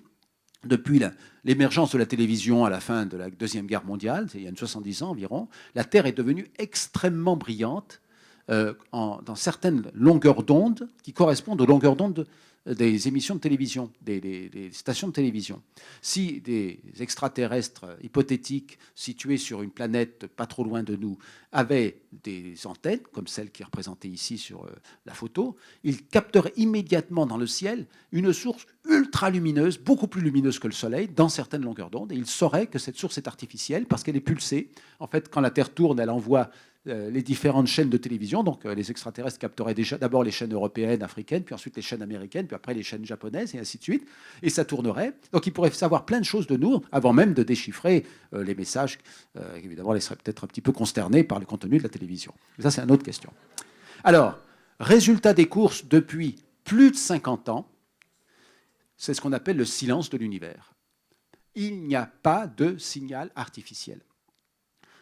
Qu'est-ce que ça signifie? Alors, on améliore les technologies, on améliore la statistique, et c'est toujours le grand silence. Bien évidemment, l'absence de preuve n'est pas la preuve de l'absence. Peut-être que demain, on lira dans les journaux qu'il y a un signal extraterrestre qui a été capté, qu'on a entendu « Salut, comment ça va ?» Mais jusqu'à présent, il n'y a rien. Alors, où sont-ils? Et s'ils ne sont pas là, si l'univers est vide d'intelligence extraterrestre, au moins dans l'univers autour de nous, alors que tout semble laisser penser que les planètes sont très nombreuses, que la vie apparaît facilement, que si la vie apparaît, elle se développe vers la vie multicellulaire, et que l'évolution convergente va peut-être et probablement amener vers des formes d'intelligence, parce que le cerveau, c'est un avantage évolutif absolument considérable. Une fois que l'évolution a trouvé le cerveau, elle le conserve. Elle le conserve dans l'évolution. Eh bien, s'ils ne sont pas là, c'est qu'il y a eu un filtre. C'est ce qu'on appelle the Great Filter en anglais. C'est introduit par un astrophysicien qui s'appelle Robin Hanson. Quelle est la nature de ce filtre qui a empêché la plupart des planètes d'héberger une forme de vie intelligente? Autrement dit, pourquoi n'est-on pas dans Star Wars? Pourquoi n'assiste-t-on pas à des trajets spatiaux avec des intelligences extraterrestres ultra développées, avec des types, toutes les extraterrestres de Star Wars, hein, ceux qui sont dans les bars le soir, là? Pourquoi il n'y a pas ça? Pourquoi ils ne viennent pas prendre un coup chez nous, hein, alors qu'ils sont tous là depuis des... Nous, on est technologiquement développés depuis 70 ans ou 100 ans, on a des avions depuis 100 ans ou 120 ans, eux, ils ont des fusées depuis très longtemps, pourquoi ils ne viennent pas? Et ça, c'est un problème philosophique. Il y a des gens qui travaillent là-dessus de façon très sérieuse. Quel est le grand filtre qui a empêché cela? Alors, il y a trois possibilités. Il y a ce qu'on appelle le goulet à l'émergence. Ça s'appelle the emergence bottleneck, le goulet à l'émergence. C'est l'hypothèse de la Terre rare. Alors oui, disent ceux qui défendent cette hypothèse, vous nous dites qu'il y a beaucoup de planètes, d'accord? Vous nous dites que la vie apparaît facilement, ok, mais la Terre est quand même particulière. Elle a la bonne distance à son étoile centrale, elle a la bonne masse de l'étoile qui évolue lentement, elle a une orbite planétaire stable, etc. Donc il liste toutes les conditions ici. Et si toutes ces conditions sont réunies, ça fait que la Terre est quand même exceptionnelle. Et donc, voilà, la vie n'apparaît pas en général. La vie apparaît de façon très, très, très, très rare. Et nous sommes sur une planète où la vie est apparue et on a beaucoup de chance, mais il ne faut pas s'attendre à trouver la vie ailleurs. Ça, c'est la première explication. Il faut dire que cette explication, elle a de plus en plus de mal à tenir au fur et à mesure qu'on observe des planètes, qu'on travaille sur les conditions de ces planètes, les conditions physiques, qu'on travaille aussi sur la disponibilité des briques de base de la vie. On a le sentiment que vraiment toutes ces planètes ont les conditions requises. Donc, est-ce qu'il y a vraiment un goulet à l'émergence? L'autre explication possible, c'est ce qu'on appelle le goulet gaïen. Le Gaian bottleneck. Alors, qu'est-ce que c'est que le goulet gaïen? Quand on retrace l'histoire de la Terre, on se rend compte que n'importe quelle planète est en danger. Parce qu'il y a deux menaces qui la guettent, la boule de neige et le désert. Dès qu'une planète refroidit un peu, par exemple en raison de l'inclinaison un peu différente sur son orbite, etc., les molécules volatiles qui se trouvent dans l'atmosphère, d'abord l'eau, puis le gaz carbonique, puis le méthane, se mettent à geler. En gelant, la surface de la planète est un peu plus blanche. Comme la surface est un peu plus blanche, elle réfléchit davantage les rayons du soleil, de son étoile. À ce moment-là, la planète est encore un peu plus froide. Du coup, les volatiles se condensent davantage et font encore plus de glace. Et la planète devient de plus en plus blanche. Et donc, elle est de plus en plus froide. Ça s'est passé sur Terre à plusieurs reprises dans l'histoire passée de la Terre. Au contraire, Si pour une raison ou pour une autre, la planète devient un petit peu plus chaude, la glace va commencer à s'évaporer. Et le permafrost, par exemple, donc les terres gelées vont commencer à dégazer leur méthane, leur gaz carbonique, leur vapeur d'eau. Donc il va y avoir de plus en plus de gaz dans l'atmosphère. Ça va faire un effet de serre qui va réchauffer la planète. Et comme la planète est plus chaude, la glace va encore plus s'évaporer. Et donc on montre en géologie que très rapidement, une planète, dès qu'elle a une petite contrariété, évolue soit vers une planète boule de neige, soit vers une planète désert, où toute la vapeur et toute l'eau est transformée en vapeur d'eau, et ensuite, malheureusement, quand l'eau est sous forme de vapeur, elle s'évapore dans l'espace, et donc la planète est complètement sèche. Ça s'est passé sur Terre, mais sur Terre, il y a un autre acteur qui a rendu la Terre toujours habitable. Et cet acteur, c'est la vie. Donc la Terre était habitable pour la vie, et la vie a maintenu l'habitabilité de la Terre. Dès qu'il y a un peu trop de gaz carbonique, qu'est-ce qui se passe? Eh bien, les plantes poussent très bien. Elles sont très contentes d'avoir plus de gaz carbonique. Donc, elles absorbent le gaz carbonique. S'il y a un peu moins de gaz carbonique, eh bien, les plantes, elles sont un petit peu moins ambitieuses, elles font moins de feuilles, etc. Et donc, ce phénomène de la vie a tendance à réguler le gaz carbonique qui existe dans l'atmosphère et donc à réguler l'effet, le taux de gaz carbonique pour que la vie puisse apparaître et qu'on évite la double catastrophe de la boule de neige et du désert. Regardez sur la photo d'en bas, on a représenté à l'échelle la masse d'eau salée dans les océans, c'est la petite boule bleue, et la masse d'eau douce sur Terre, c'est la toute petite boule. Si on perd ça, c'est fini, la Terre n'est plus habitable. Et ce n'est pas grand-chose, il y a peu d'eau sur Terre. Et en fait, on pense que l'eau sur Terre a été apportée par des comètes, parce que l'eau, à l'origine, s'est évaporée au moment du bombardement météoritique qui s'est produit au début de la Terre. Donc cette eau-là, elle est précieuse.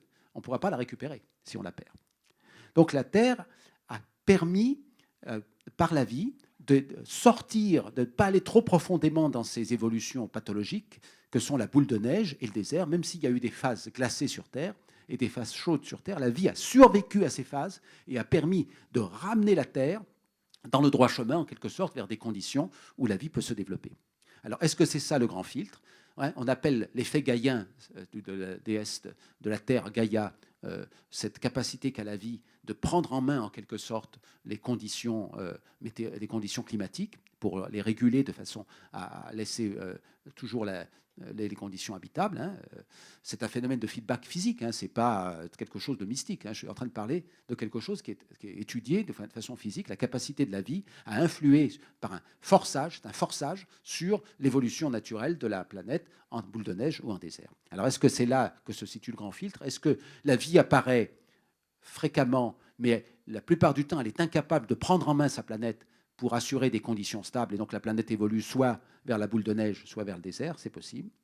La troisième possibilité, si ce n'est ni à l'émergence que se trouve le goulet, ni au niveau du filtre gaïen, c'est-à-dire le goulet gaïen, c'est-à-dire la prise en main de l'évolution de la planète par la vie, peut-être ce filtre se situe-t-il plus tard dans l'autodestruction des civilisations technologiquement développées, et il y a des gens qui défendent ce point de vue-là.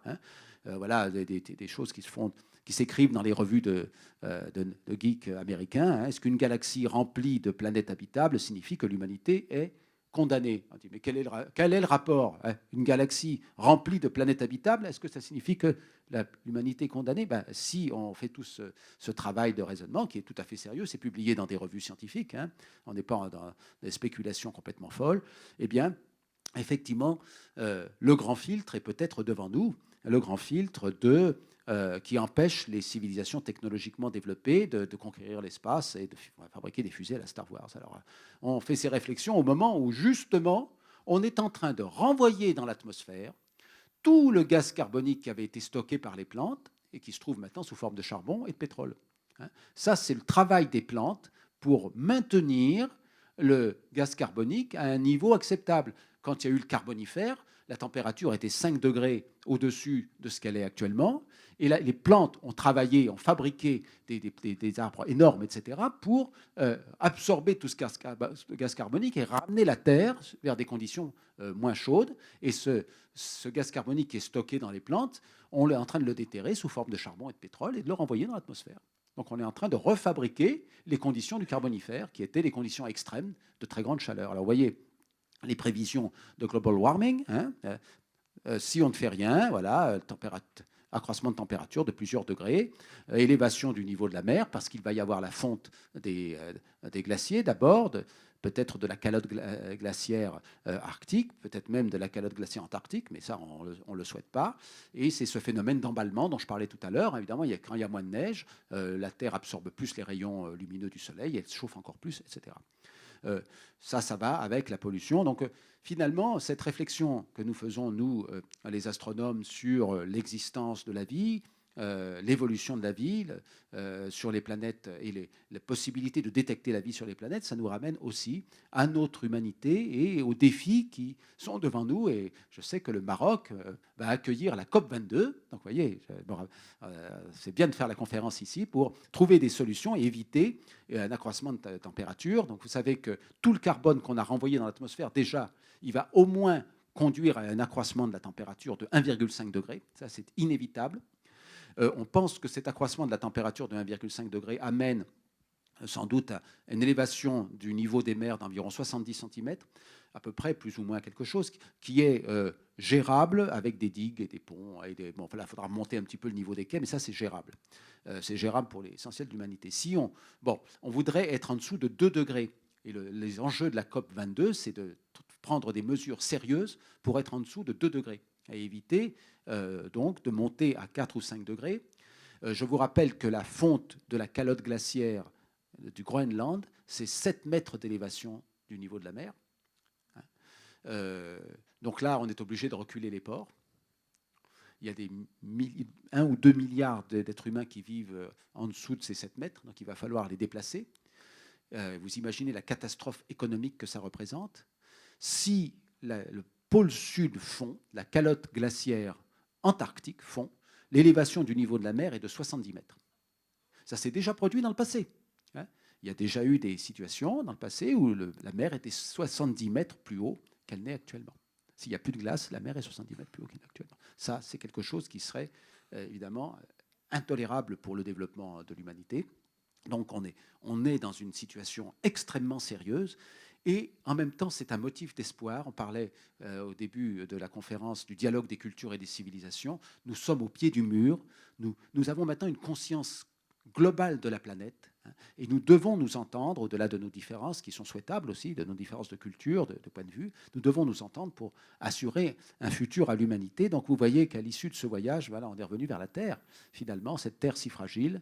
Et toute cette excursion dans l'espace nous fait mieux comprendre notre destin, notre histoire cosmique, notre place dans l'histoire cosmique, et nous fait souhaiter que nous puissions surmonter les crises que le XXIe siècle va nous apporter pour assurer un futur à nos enfants et à nos petits-enfants, et ce futur de lumière dont parlait Rita Lalou tout à l'heure. Voilà.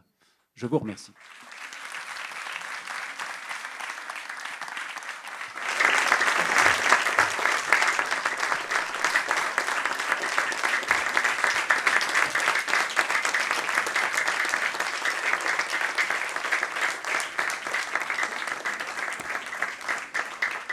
Donc je suppose que vous avez des questions. Je suis à votre disposition. Je vais me lever parce que j'étais forcé d'être assis, mais je serais content de venir à votre devant.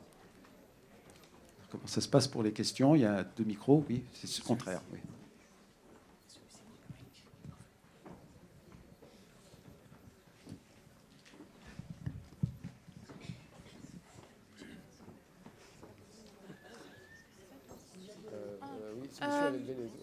Bonsoir. Bonsoir, j'ai une question. Ah, voilà. Est-ce que l'univers a-t-il une forme? Si l'univers est infini, on ne sait pas très bien ce que c'est que la forme de l'univers. L'univers observable est une sphère pour des raisons bien compréhensibles, puisque on ne voit autour de nous que dans un domaine qui permet à la lumière de nous envoyer des signaux. Donc si l'univers a 13,7 milliards d'années d'âge, on voit à l'intérieur d'une sphère dont le rayon est 13,7 milliards d'années. Pour dire les choses simplement, c'est en fait un peu plus compliqué que ça, mais là, on est vraiment dans le cadre d'une sphère. Maintenant, on pense que l'univers est très très grand et peut-être infini. On ne sait pas très bien ce que veut dire un univers infini, et on ne sait pas très bien si on pourra le tester un jour, mais si l'univers est infini, il n'a pas de forme. En revanche, il a une courbure. On en parlait avec les étudiants de l'école centrale cette semaine. La courbure de l'univers est prévue par la relativité générale. La courbure de l'univers nous apprend quelque chose sur les propriétés géométriques de l'univers, sur le fait que quand on fait des expériences de géométrie, on a certains résultats. Par exemple, quand on dessine un triangle et on mesure ses angles intérieurs, à la somme de ces angles intérieurs, on va trouver un certain résultat. Donc il y a une courbure à l'univers, ça donne des propriétés à l'univers, mais il n'y a pas à proprement parler de forme. Alors il y a des gens qui travaillent sur ce domaine, qui disent qu'on on doit imaginer peut-être des topologies de l'univers, et c'est peut-être à ça que vous faites allusion. Les topologies de l'univers sont sur les propriétés de l'espace plus complexes que la courbure. Topologie de l'univers. Donc est-ce que l'univers se réplique, par exemple? Est-ce que l'espace est topologiquement en réplication? Est-ce que l'univers a la forme d'un tore? Donc il y a des gens qui travaillent là-dessus, mais ça reste des spéculations. Jusqu'à présent, on n'a pas de preuve qu'on soit dans une situation aussi complexe. Oui, bonsoir. Oui, alors c'est le micro. Oui, voilà. Bonsoir, merci beaucoup. Bon. Alors, bon, je ne suis pas du tout scientifique, mais si je ne m'abuse, on passe donc avec un réchauffement de la surface terrestre, donc du passage d'un état solide à un état liquide, donc que vous avez décrit. Mais est-ce qu'on ne passe pas également d'un état liquide à un état gazeux, et qui pourrait venir compenser? Ou alors comment est-ce que ce passage du liquide au gazeux va se concrétiser?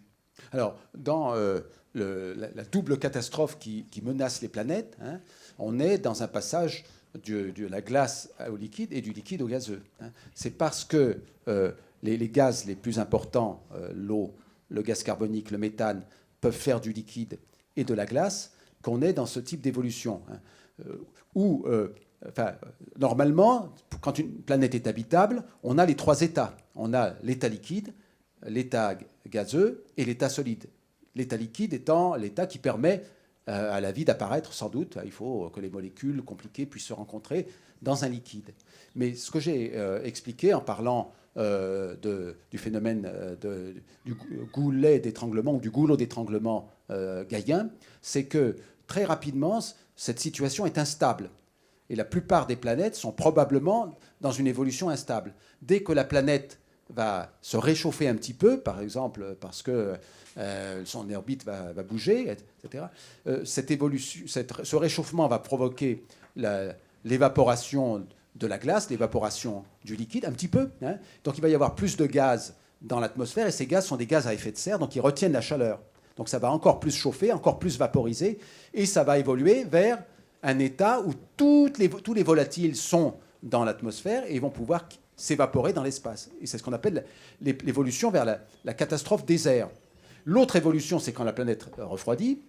À ce moment-là, les gaz se combinent dans la glace, ils deviennent de la glace, l'eau liquide devient de la glace. Comme la glace est blanche, ces trois glaces-là sont blanches, la glace de méthane, la glace d'eau, la glace de gaz carbonique, ça réfléchit les rayons du Soleil, donc le Soleil chauffe moins la planète, donc elle devient encore plus froide, et du coup les gaz deviennent encore plus froids et deviennent encore plus de la glace, et ça s'emballe, et ça fait la boule de neige. Donc ça s'est produit sur Terre, sauf que sur Terre, on est sorti de la boule de neige, et on a évité, au moment du Carbonifère, de devenir une planète désert, c'est-à-dire où toute l'eau est complètement évaporée sous forme de vapeur. Et pourquoi on a réussi à faire ça? On a réussi à faire ça parce qu'il y avait un autre acteur qui était la vie. Et c'est ce qu'on appelle la boucle de rétroaction gaïenne qui a permis de limiter le réchauffement ou de limiter le refroidissement et de sortir de cet état pour retrouver des conditions acceptables. Et ce que nous sommes en train de faire, nous, actuellement, en tant qu'autre acteur, ce n'est pas la vie végétale, nous, on est un autre acteur, on est en train de remettre dans l'atmosphère tout le carbone qui avait été stocké par la vie pour éviter une évolution sous forme de planète désert, c'est-à-dire une évolution sous forme de réchauffement climatique insupportable. Et c'est ça la problématique que nous avons actuellement. Bonsoir. Premièrement, merci pour votre effort de vulgarisation. La cosmologie, je pense que ça ne doit pas être pour tout le monde. Je ne suis pas scientifique à la base, mais j'ai deux questions. La première, c'est au moment du Big Bang, donc il y a eu l'inflation cosmique à un certain moment, une fraction de seconde, On comprend que c'est la création du temps et de l'espace. Qu'est-ce qu'il y avait au-delà de cet univers qui avait la taille d'une orange, ou bien avant, qui avait la taille d'une tête d'épingle? Ma deuxième question, c'est, vous parlez de l'existence de la vie par ailleurs. Voilà, je voulais simplement vous renvoyer au paradoxe de Fermi qui disait que, au final, s'il y avait vraiment une civilisation extraterrestre qui existait, elle aurait déjà pris contact avec nous, sinon elle est trop loin pour le faire. Voilà, Alors la merci. deuxième question, c'est ce à quoi je faisais référence en parlant du silence de l'univers, hein, le paradoxe de Fermi. C'est une façon un peu plus élaborée de parler de ce silence de l'univers. Si les extraterrestres technologiquement développés existaient, hein, en quelques centaines d'années de technologie comparable à la nôtre ou extrapolable à partir de la nôtre, ils auraient dû être capables de fabriquer des robots capables de coloniser une partie de la galaxie. Hein, ce qu'on appelle des robots autoréplicants, hein, qui sont possibles théoriquement, et qu'on ne sait pas encore fabriquer, mais qu'on pourrait savoir fabriquer dans quelques décennies ou quelques siècles avec l'intelligence artificielle, etc. Toutes des pistes qu'on est en train d'explorer. Alors, comment se fait-il qu'on ne soit pas colonisé? Donc, c'est le problème. Hein, et les solutions au paradoxe de Fermi sont celles que j'ai mentionnées. Il y en a d'autres. Hein. Les extraterrestres, ils ne sont pas là parce que la vie a du mal à apparaître. Ils ne sont pas là parce que, même si la vie apparaît, très rapidement, la planète devient inhabitable, ou bien peut-être parce que la vie technologiquement développée peut s'autodétruire avec des catastrophes climatiques, écologiques, technologiques, etc. Donc ça, c'est une reformulation du paradoxe de Fermi avec des éléments tirés des réflexions actuelles des géophysiciens, des géologues, des biophysiciens, des biologistes, etc., des astrophysiciens qui travaillent sur ces questions, dans le contexte que vous connaissez de l'évolution climatique globale.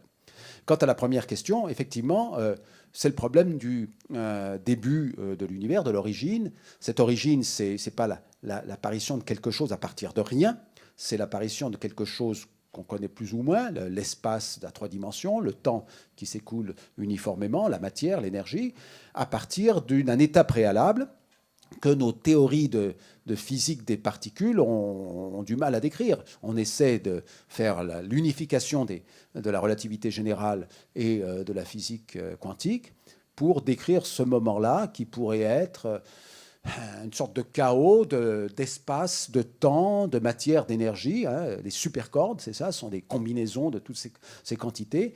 Et pour des raisons à déterminer, eh bien, il y a des Big Bang qui se produisent et cet état-là se transforme dans un état qui est celui que nous connaissons, avec un espace à 3 dimensions et un temps qui s'écoule uniformément et de la matière et de l'énergie constituée de particules élémentaires, etc. Donc ça, c'est très hypothétique.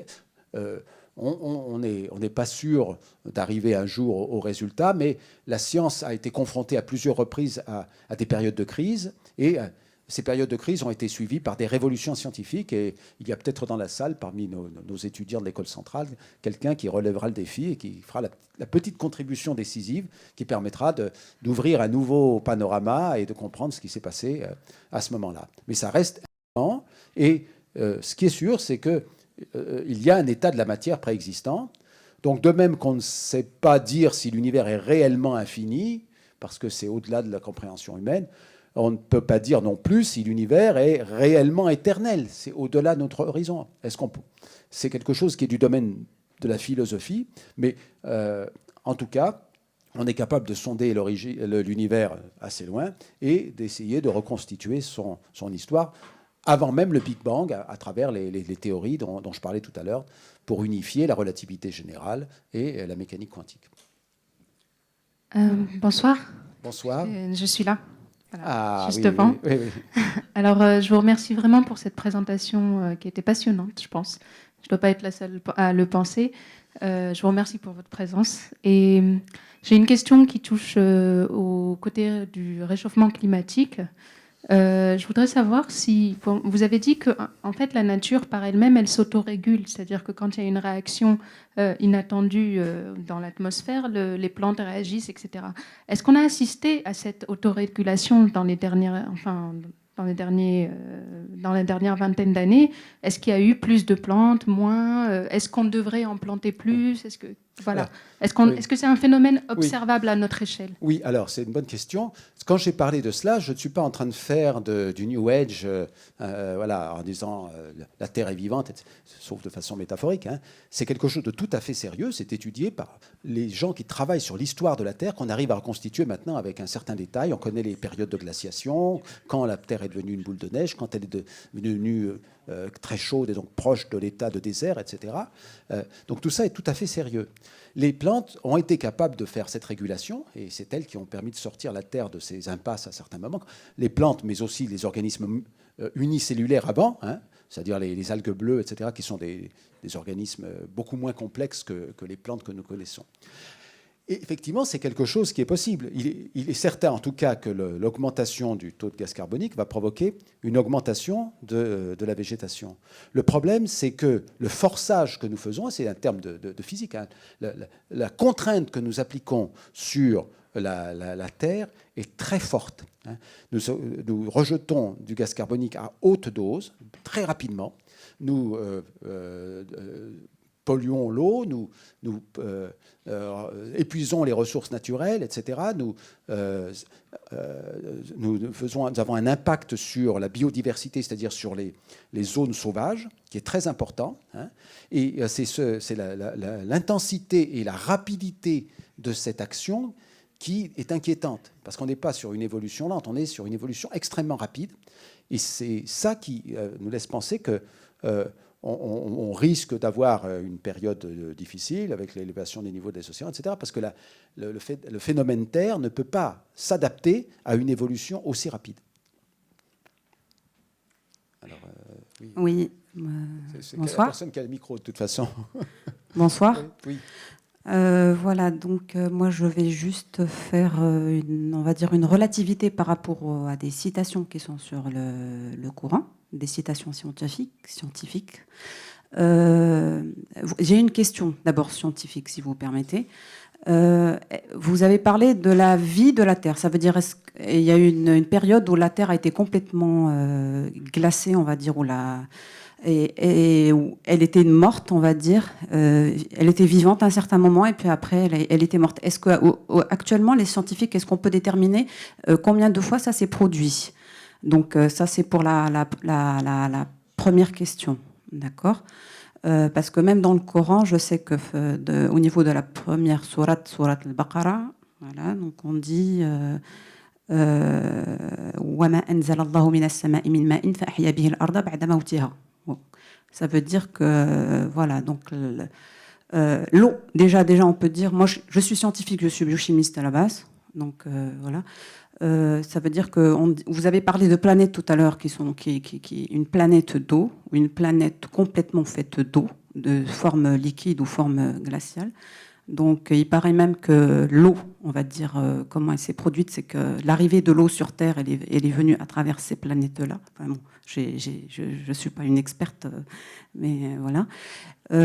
Donc ça c'est pour la première question. Pour la deuxième question, je me dis, est-ce que les astronomes ou on va dire les astrophysiciens, est-ce qu'ils s'arrêtent un petit peu sur ce qui se passe au niveau de la couche de l'ozone, hein, parce qu'on a tendance à aller très loin, à se projeter sur l'expansion de l'univers et tout ça. Mais est-ce qu'on s'attarde un petit peu sur le rôle de l'atmosphère, de l'ozone ou de la couche, ce filtre-là, et qui est une particularité pour la planète Terre, parce que pour les autres planètes, je pense que elles n'ont pas ce filtre-là qui permet justement cet équilibre thermique, on va dire, voilà, qui a un grand rôle. Et il se passe des choses, donc des interactions entre les molécules. Est-ce qu'on s'attarde là-dessus? Justement, pour qu'est-ce qu'il y a cette distance constante entre la surface de la Terre et ce ciel, ce filtre-là? Donc, est-ce qu'on s'attarde un petit peu à ce qui se passe, à ces interactions chimiques Je ne suis pas spécialiste, mais l'ozone est effectivement très important puisqu'il filtre les rayons ultraviolets. S'il n'y avait pas d'ozone, ce serait dangereux pour nous de sortir. Notre peau n'est pas habituée aux rayons ultraviolets. Hein, ça provoque des cancers. Et l'ozone filtre une grande partie de ces rayonnements. Donc la couche d'ozone, elle, est fabriquée par l'interaction des rayons du soleil avec les molécules d'oxygène. S'il n'y a plus d'oxygène, il n'y a plus d'ozone.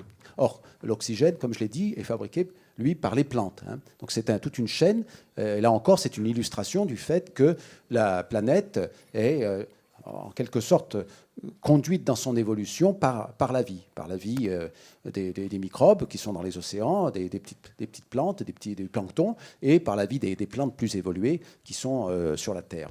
Alors par rapport à la première question, je ne suis pas un spécialiste, mais il y a eu plusieurs épisodes de boules de neige, et le dernier épisode, c'était juste avant l'explosion du Cambrien. Ce qu'on appelle l'explosion du Cambrien, ce n'est pas une vraie explosion, c'est simplement la diversification des formes de vie. Il y a 540 et quelques millions d'années, on trouve que des fossiles élémentaires avant, et puis des éponges, des choses comme ça, des organismes déjà multicellulaires, mais très élémentaires. Et puis, à un moment donné, les formes de vie apparaissent, et ça correspond à la sortie de la dernière grosse boule de neige, qui s'est donc produite il y a 540 millions d'années et dont on est sorti par la vie, par le fait qu'il y avait toujours des algues qui ont fait du gaz carbonique et qui ont permis de réchauffer cette planète. Bonjour, Oui. je vous remercie pour cette conférence qui a été très intéressante. Et j'aurais 3 questions si ça ne vous dérange pas. Donc, il y a la relation entre la matière noire et l'énergie noire, parce que je me demande s'il y a une relation entre les deux. C'est possible, mais on ne sait pas. On sait pas. Comme on ne sait pas ce qu'est l'énergie noire et ce qu'est la matière noire, on ne sait pas. Mais il y a des gens qui disent, oui, il y a une relation. On a 2 inconnus, ce serait peut-être intelligent de supposer que c'est la même chose. Mais ça se manifeste de façon différente, donc c'est peut-être lié, mais on ne sait pas. Et il y a aussi, en exobiologie, si je me rappelle bien, j'avais lu un article qui parlait de vie à base d'ammoniac et d'azote. Et je me demandais laquelle est-ce que la vie à base d'azote ou est-ce la vie à base d'oxygène qui est la plus probable à apparaître ou quelque chose comme ça? Ce n'est pas la vie à base d'azote, c'est parce que l'oxygène a besoin, l'oxygène c'est le comburant du moteur de la plupart des formes de vie. On a besoin, on est un moteur, nous, on est comme un moteur, on brûle du sucre dans l'oxygène pour pouvoir faire des mouvements, pour pouvoir bouger. Donc, c'est très simplifié. J'espère que tout le monde est convaincu qu'on est plus que des moteurs. Mais aussi, quelque part, on est un moteur. On mange du sucre. On mange des aliments qui se transforment en sucre, qui sont stockés dans les muscles. Et c'est parce que ces sucres réagissent avec l'oxygène qui est véhiculé par le sang qu'on arrive à faire des mouvements, etc. Donc, il y a ce processus-là. Mais pour les formes de vie évoluées, c'est l'oxygène. Mais il y a sur Terre des formes de vie qui utilisent d'autres types de réactions chimiques comme moteur.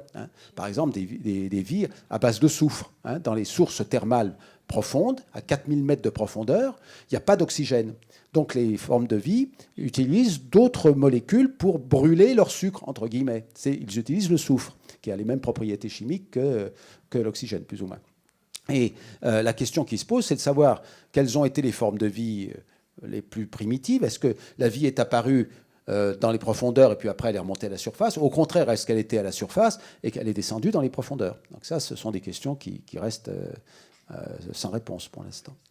Il y a aussi le fait que la Terre change d'orbite, si je ne me trompe pas, avec le passage du temps. Et est-ce que ce changement d'orbite, ou bien ce décalage un peu au niveau de l'orbite, peut aussi influencer sur la vie? Oui, alors c'est une évolution lente de l'orbite terrestre. Donc il y a une évolution lente de l'orbite terrestre et il y a une évolution lente de l'axe de rotation de la Terre. Et ces évolutions provoquent des différences dans la température de la Terre, qui sont les petits décalages qui auraient pu et qui ont provoqué les évolutions de la Terre, soit dans le sens de la boule de neige, soit dans le sens du désert, c'est-à-dire du réchauffement. Ça, c'est inévitable, puisqu'il n'y a aucune orbite planétaire stable, que ce soit la Terre ou les autres planètes du système solaire ou les autres planètes dans les autres systèmes planétaires. Et c'est à cause de ça qu'on sait que l'habitabilité des planètes est fragile. Parce que dès qu'on a une variation de l'orbite de la planète, on a une variation de la température. Et si la variation de la température, c'est vers les températures plus basses, hop, il y a le risque de l'évolution vers la boule de neige. Et dans le cas contraire, c'est le risque de l'évolution vers le désert ou vers la planète très chaude. Et sur Terre, ça s'est produit, sauf qu'il y a eu un mécanisme de rétroaction, comme on dit. C'est la vie qui a permis de modérer la boule de neige et de modérer le réchauffement pour conduire toujours à une situation où la vie a pu continuer. Bonsoir. Salam alaikum. Bonsoir, monsieur. Alaikum salam. Je voudrais questionner à la fois, on m'a demandé de faire court, donc je vais essayer de faire court. Je voudrais questionner à la fois le musulman et le scientifique que vous êtes au sujet de la théorie de l'évolution, à savoir l'idée que l'homme et les primates est comment dire, je trouve pas le mot, un ancêtre commun, même que qu'on soit tous sur cette terre, qu'on est tous au départ une cellule qui a fait tout ça. Donc ma question, est-ce que cette lecture-là, est-ce que par rapport au Coran, est-ce qu'il n'y a pas conflit? Est-ce qu'il n'y a pas conflit? Je ne vois pas très bien où le conflit pourrait être, puisque le Coran, évidemment, il doit être lu avec les yeux des hommes et des femmes du XXIe siècle. Mais il me semble qu'il n'évoque pas de façon très directe ces questions-là, même s'il nous parle de choses très fondamentales sur notre humanité, sur notre destin, sur notre passé, etc. La théorie de l'évolution, on a du mal à la contourner. On a vraiment du mal à la contourner. Donc, si un texte religieux contredit la théorie de l'évolution, c'est un danger pour le texte religieux. Donc il faut faire très attention à ne pas faire dire au texte religieux des choses qui sont peut-être contraires à l'évidence. La théorie de l'évolution est absolument incontournable. Nous sommes faits de la même matière que les animaux que nous mangeons, que les plantes que nous mangeons. C'est d'ailleurs pour ça qu'on peut les manger. Sinon, si on était fait avec des briques différentes, comment pourrait-on simplement manger un poulet ou des carottes? Nous sommes faits de la même matière. Et nous savons que nous faisons partie du même arbre de la vie. Tous, nous avons des points communs. Nous avons des points communs avec les mouches, avec les poissons, avec les baobabs, avec tous les animaux, toutes les plantes et même les microbes. Et c'est pour ça que les microbes peuvent nous attaquer, parce que nous avons des points communs, parce que nous sommes basés sur la même chimie. Donc la théorie de l'évolution est incontestable. La théorie de l'évolution nous dit que nous sommes tous issus d'un ancêtre commun, un ancêtre très lointain pour notre parenté avec les mouches ou les baobabs, et un ancêtre plus proche pour notre parenté avec les mammifères, et un ancêtre encore plus proche pour notre parenté avec les primates. Ce que sont ces ancêtres, on cherche des fossiles, il y a encore des incertitudes. Mais ça, c'est quelque chose de très robuste. Alors après, il y a des gens qui travaillent sur les mécanismes de l'évolution. Et le débat, pour faire court, parce qu'il est tard, c'est quelle est la part du hasard et quelle est la part de lois qui nous amènent nécessairement à arriver à des résultats. Autrement dit, si on redémarrait la Terre au départ, donc la vie réapparaît, est-ce qu'on aurait des formes de vie complètement différentes, et en particulier des formes de vie dans lesquelles il n'y aurait pas les primates, il n'y aurait pas les chiens, il n'y aurait pas les êtres humains? Ou est-ce qu'on retrouverait, d'une certaine façon, les chiens, alors peut-être un peu plus grands, un peu plus petits, les êtres humains, les plantes, les baobabs, etc. Alors là, il y a des débats, mais ce que je peux vous dire, c'est que le dossier de ceux qui disent l'évolution se fait aléatoirement, mais statistiquement, le résultat est prévisible, ce dossier est très solide. J'ai parlé de l'évolution convergente, ce sont des gens qui travaillent, qui sont très sérieux, livre tiré des ouvrages de Simon Conway Morris, qui est paléontologue à Cambridge. Une fois que l'évolution trouve certains chemins qui semblent privilégiés, elle garde ces chemins, parce qu'un œil, c'est un avantage, un cerveau, c'est un avantage. Donc, peut-être que l'évolution se fait au hasard, mais en tout cas, son résultat peut d'une certaine façon être prévu, et l'existence d'êtres intelligents est peut-être inévitable. Alors après cela, pour terminer sur notre humanité, qu'est-ce qui fait notre humanité? C'est le grand problème. Qu'est-ce qui fait que nous sommes des hommes, des êtres insan, l'être humain? Eh bien, ça, c'est un mystère, à mon sens. Et je pense que les textes religieux, et en particulier le Coran Karim, nous parlent de notre humanité d'une autre façon. Évidemment, ce n'est pas de la biologie, ce n'est pas de la géologie, ce n'est pas de la cosmologie, mais ça nous parle de notre humanité, du mystère de notre création. C'est un récit qui est un natal, un récit symbolique, mais ça nous parle de notre humanité. Et le mystère de notre humanité, c'est dans Ar-Ruh. C'est le souffle que Allah subhanahu wa ta'ala a placé en nous au moment de la création. Et c'est ça qui fait notre humanité. Et à mon sens, on n'arrivera jamais à comprendre ça de façon scientifique, c'est-à-dire qu'on ne pourra pas épuiser par la science le mystère de notre humanité. C'est ça qui compte pour moi, c'est cette vérité de notre humanité qui se trouve au-delà de l'explication rationnelle. Maintenant, notre biologie, c'est de l'argile. C'est notre argile, la tine, on est créé à partir de l'argile. Voilà. L'argile dont Adam a été créé, le récit d'Adam, c'est un récit symbolique, était déjà là. Dieu a créé Adam à partir de l'argile, mais il a mis aussi de son souffle, et c'est là que se trouve notre humanité, c'est dans le souffle. Bonsoir. Oui, il faut que je vous vois, cherche là. Ah oui, vous êtes tout au fond, c'est pour ça que je ne vous vois pas. Oui. Je suis un étudiant en master haute énergie. C'est pourquoi je vais poser des questions un peu techniques. Sur l'énergie sombre? Non. Non. La première question sur la courbure de l'univers ou bien de l'espace-temps. Est-ce qu'on peut parler d'une courbure égale à 1 selon les calculs faits sur 3 galaxies? Le degré entre les 3 galaxies égale à 180 degrés, ce qui dit que la courbure générale de l'univers est égale à 1. Et la deuxième question sur les neutrinos.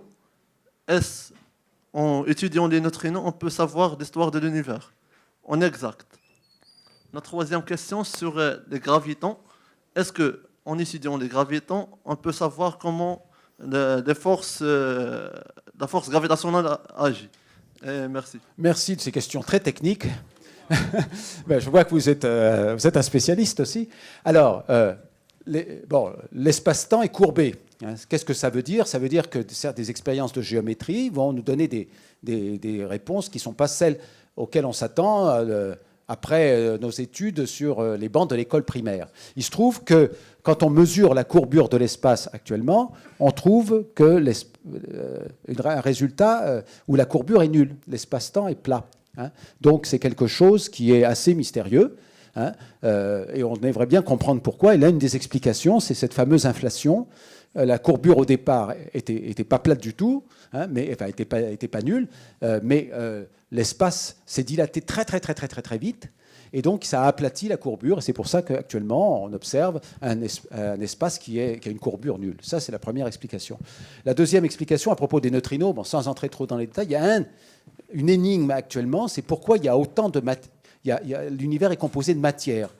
Et il n'y a pratiquement pas d'antimatière. Parce que normalement, matière et antimatière, en physique des particules, sont complètement symétriques. Donc il devrait y avoir la matière et l'antimatière en quantité égale. Et il n'y a pratiquement pas d'antimatière dans l'univers. Alors on pense qu'au départ, donc peu de temps après l'inflation, donc les premières fractions de seconde après le Big Bang, il y a eu un processus d'asymétrie qui a fait que toute la matière de l'univers s'est annulée avec toute l'antimatière. Et quand de la matière rencontre de l'antimatière, il y a annihilation. Annulation complète, tout se transforme en énergie. Mais il y avait un tout petit peu de matière en plus. Un tout petit peu de matière en plus, en fait, une partie pour 1 milliard. Et cette petite partie qui était en trop, qui ne s'est pas annulée, eh bien, c'est la matière dont nous sommes tous constitués, ici, dans l'univers.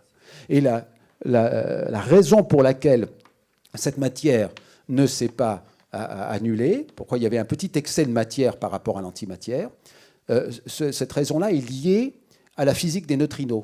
Alors que c'est ce à quoi vous faisiez allusion. En étudiant les neutrinos, eh bien, on espère mieux comprendre ce processus. Quant aux gravitons, les gravitons sont des particules porteuses de l'interaction gravitationnelle dans le cadre d'une unification hypothétique de la physique quantique avec la relativité générale. Mais cette unification n'est pas encore achevé. Donc on ne peut pas dire grand-chose sur les gravitons. Tout ce qu'on sait, c'est qu'il y a effectivement des ondes gravitationnelles qui sont porteuses de l'interaction gravitationnelle. On vient de les détecter il y a quelques mois aux États-Unis. C'est une grande découverte qui était attendue depuis 100 ans. Mais ça, c'est l'onde classique. Donc après, cette onde doit être quantifiée avec des gravitons, comme l'onde lumineuse est quantifiée avec des photons. La dernière question sera pour le plus jeune futur astrophysicien. Oui. Qui va... Ah, très bien, c'est comme ça que les vocations naissent. Alors, en fait, je voulais juste vous dire, vous parlez, en fait, vous avez parlé de la vie souvent. Vous avez dit que des toutes petites variations peuvent transformer une planète en glace ou en sable. Et en fait, je voulais vous demander, en fait, la Lune, elle s'éloigne de la Terre chaque année, et je voulais vous demander si ça pouvait avoir une incidence sur la vie. Alors, je ne sais pas dans le détail, mais la Lune a eu un effet favorable pour l'apparition de la vie sur Terre. Parce que la Lune a eu tendance à stabiliser la rotation de la Terre, alors éviter que l'axe de rotation de la Terre change trop souvent. Et ça, le changement d'orientation de l'axe de rotation de la Terre, c'est une des causes pour les petits changements de température qui, souvent, sont catastrophiques et amènent soit à la boule de neige, soit au désert. Donc la Lune a eu un effet positif sur l'apparition de la vie sur Terre en modérant les changements de température, en fait, en modérant les variations de l'inclinaison de l'axe de rotation de la Terre et donc les changements de température qui sont associés. Donc ça, c'est un élément positif. Maintenant, il y a effectivement un éloignement de la Lune et de la Terre. Et je ne sais pas très bien si cet éloignement a des conséquences concrètes sur ce que nous observons, ce que nous pouvons prédire actuellement. Il faut voir que le principal acteur des changements climatiques actuellement, c'est l'être humain. Ce sont les civilisations humaines qui imposent un changement extrêmement rapide, qui est beaucoup plus rapide que tous les changements cosmiques qu'on a observés jusqu'à présent. On va peut-être arrêter, c'était la dernière question. Merci encore à tous et à toutes, et à bientôt, Inch'Allah.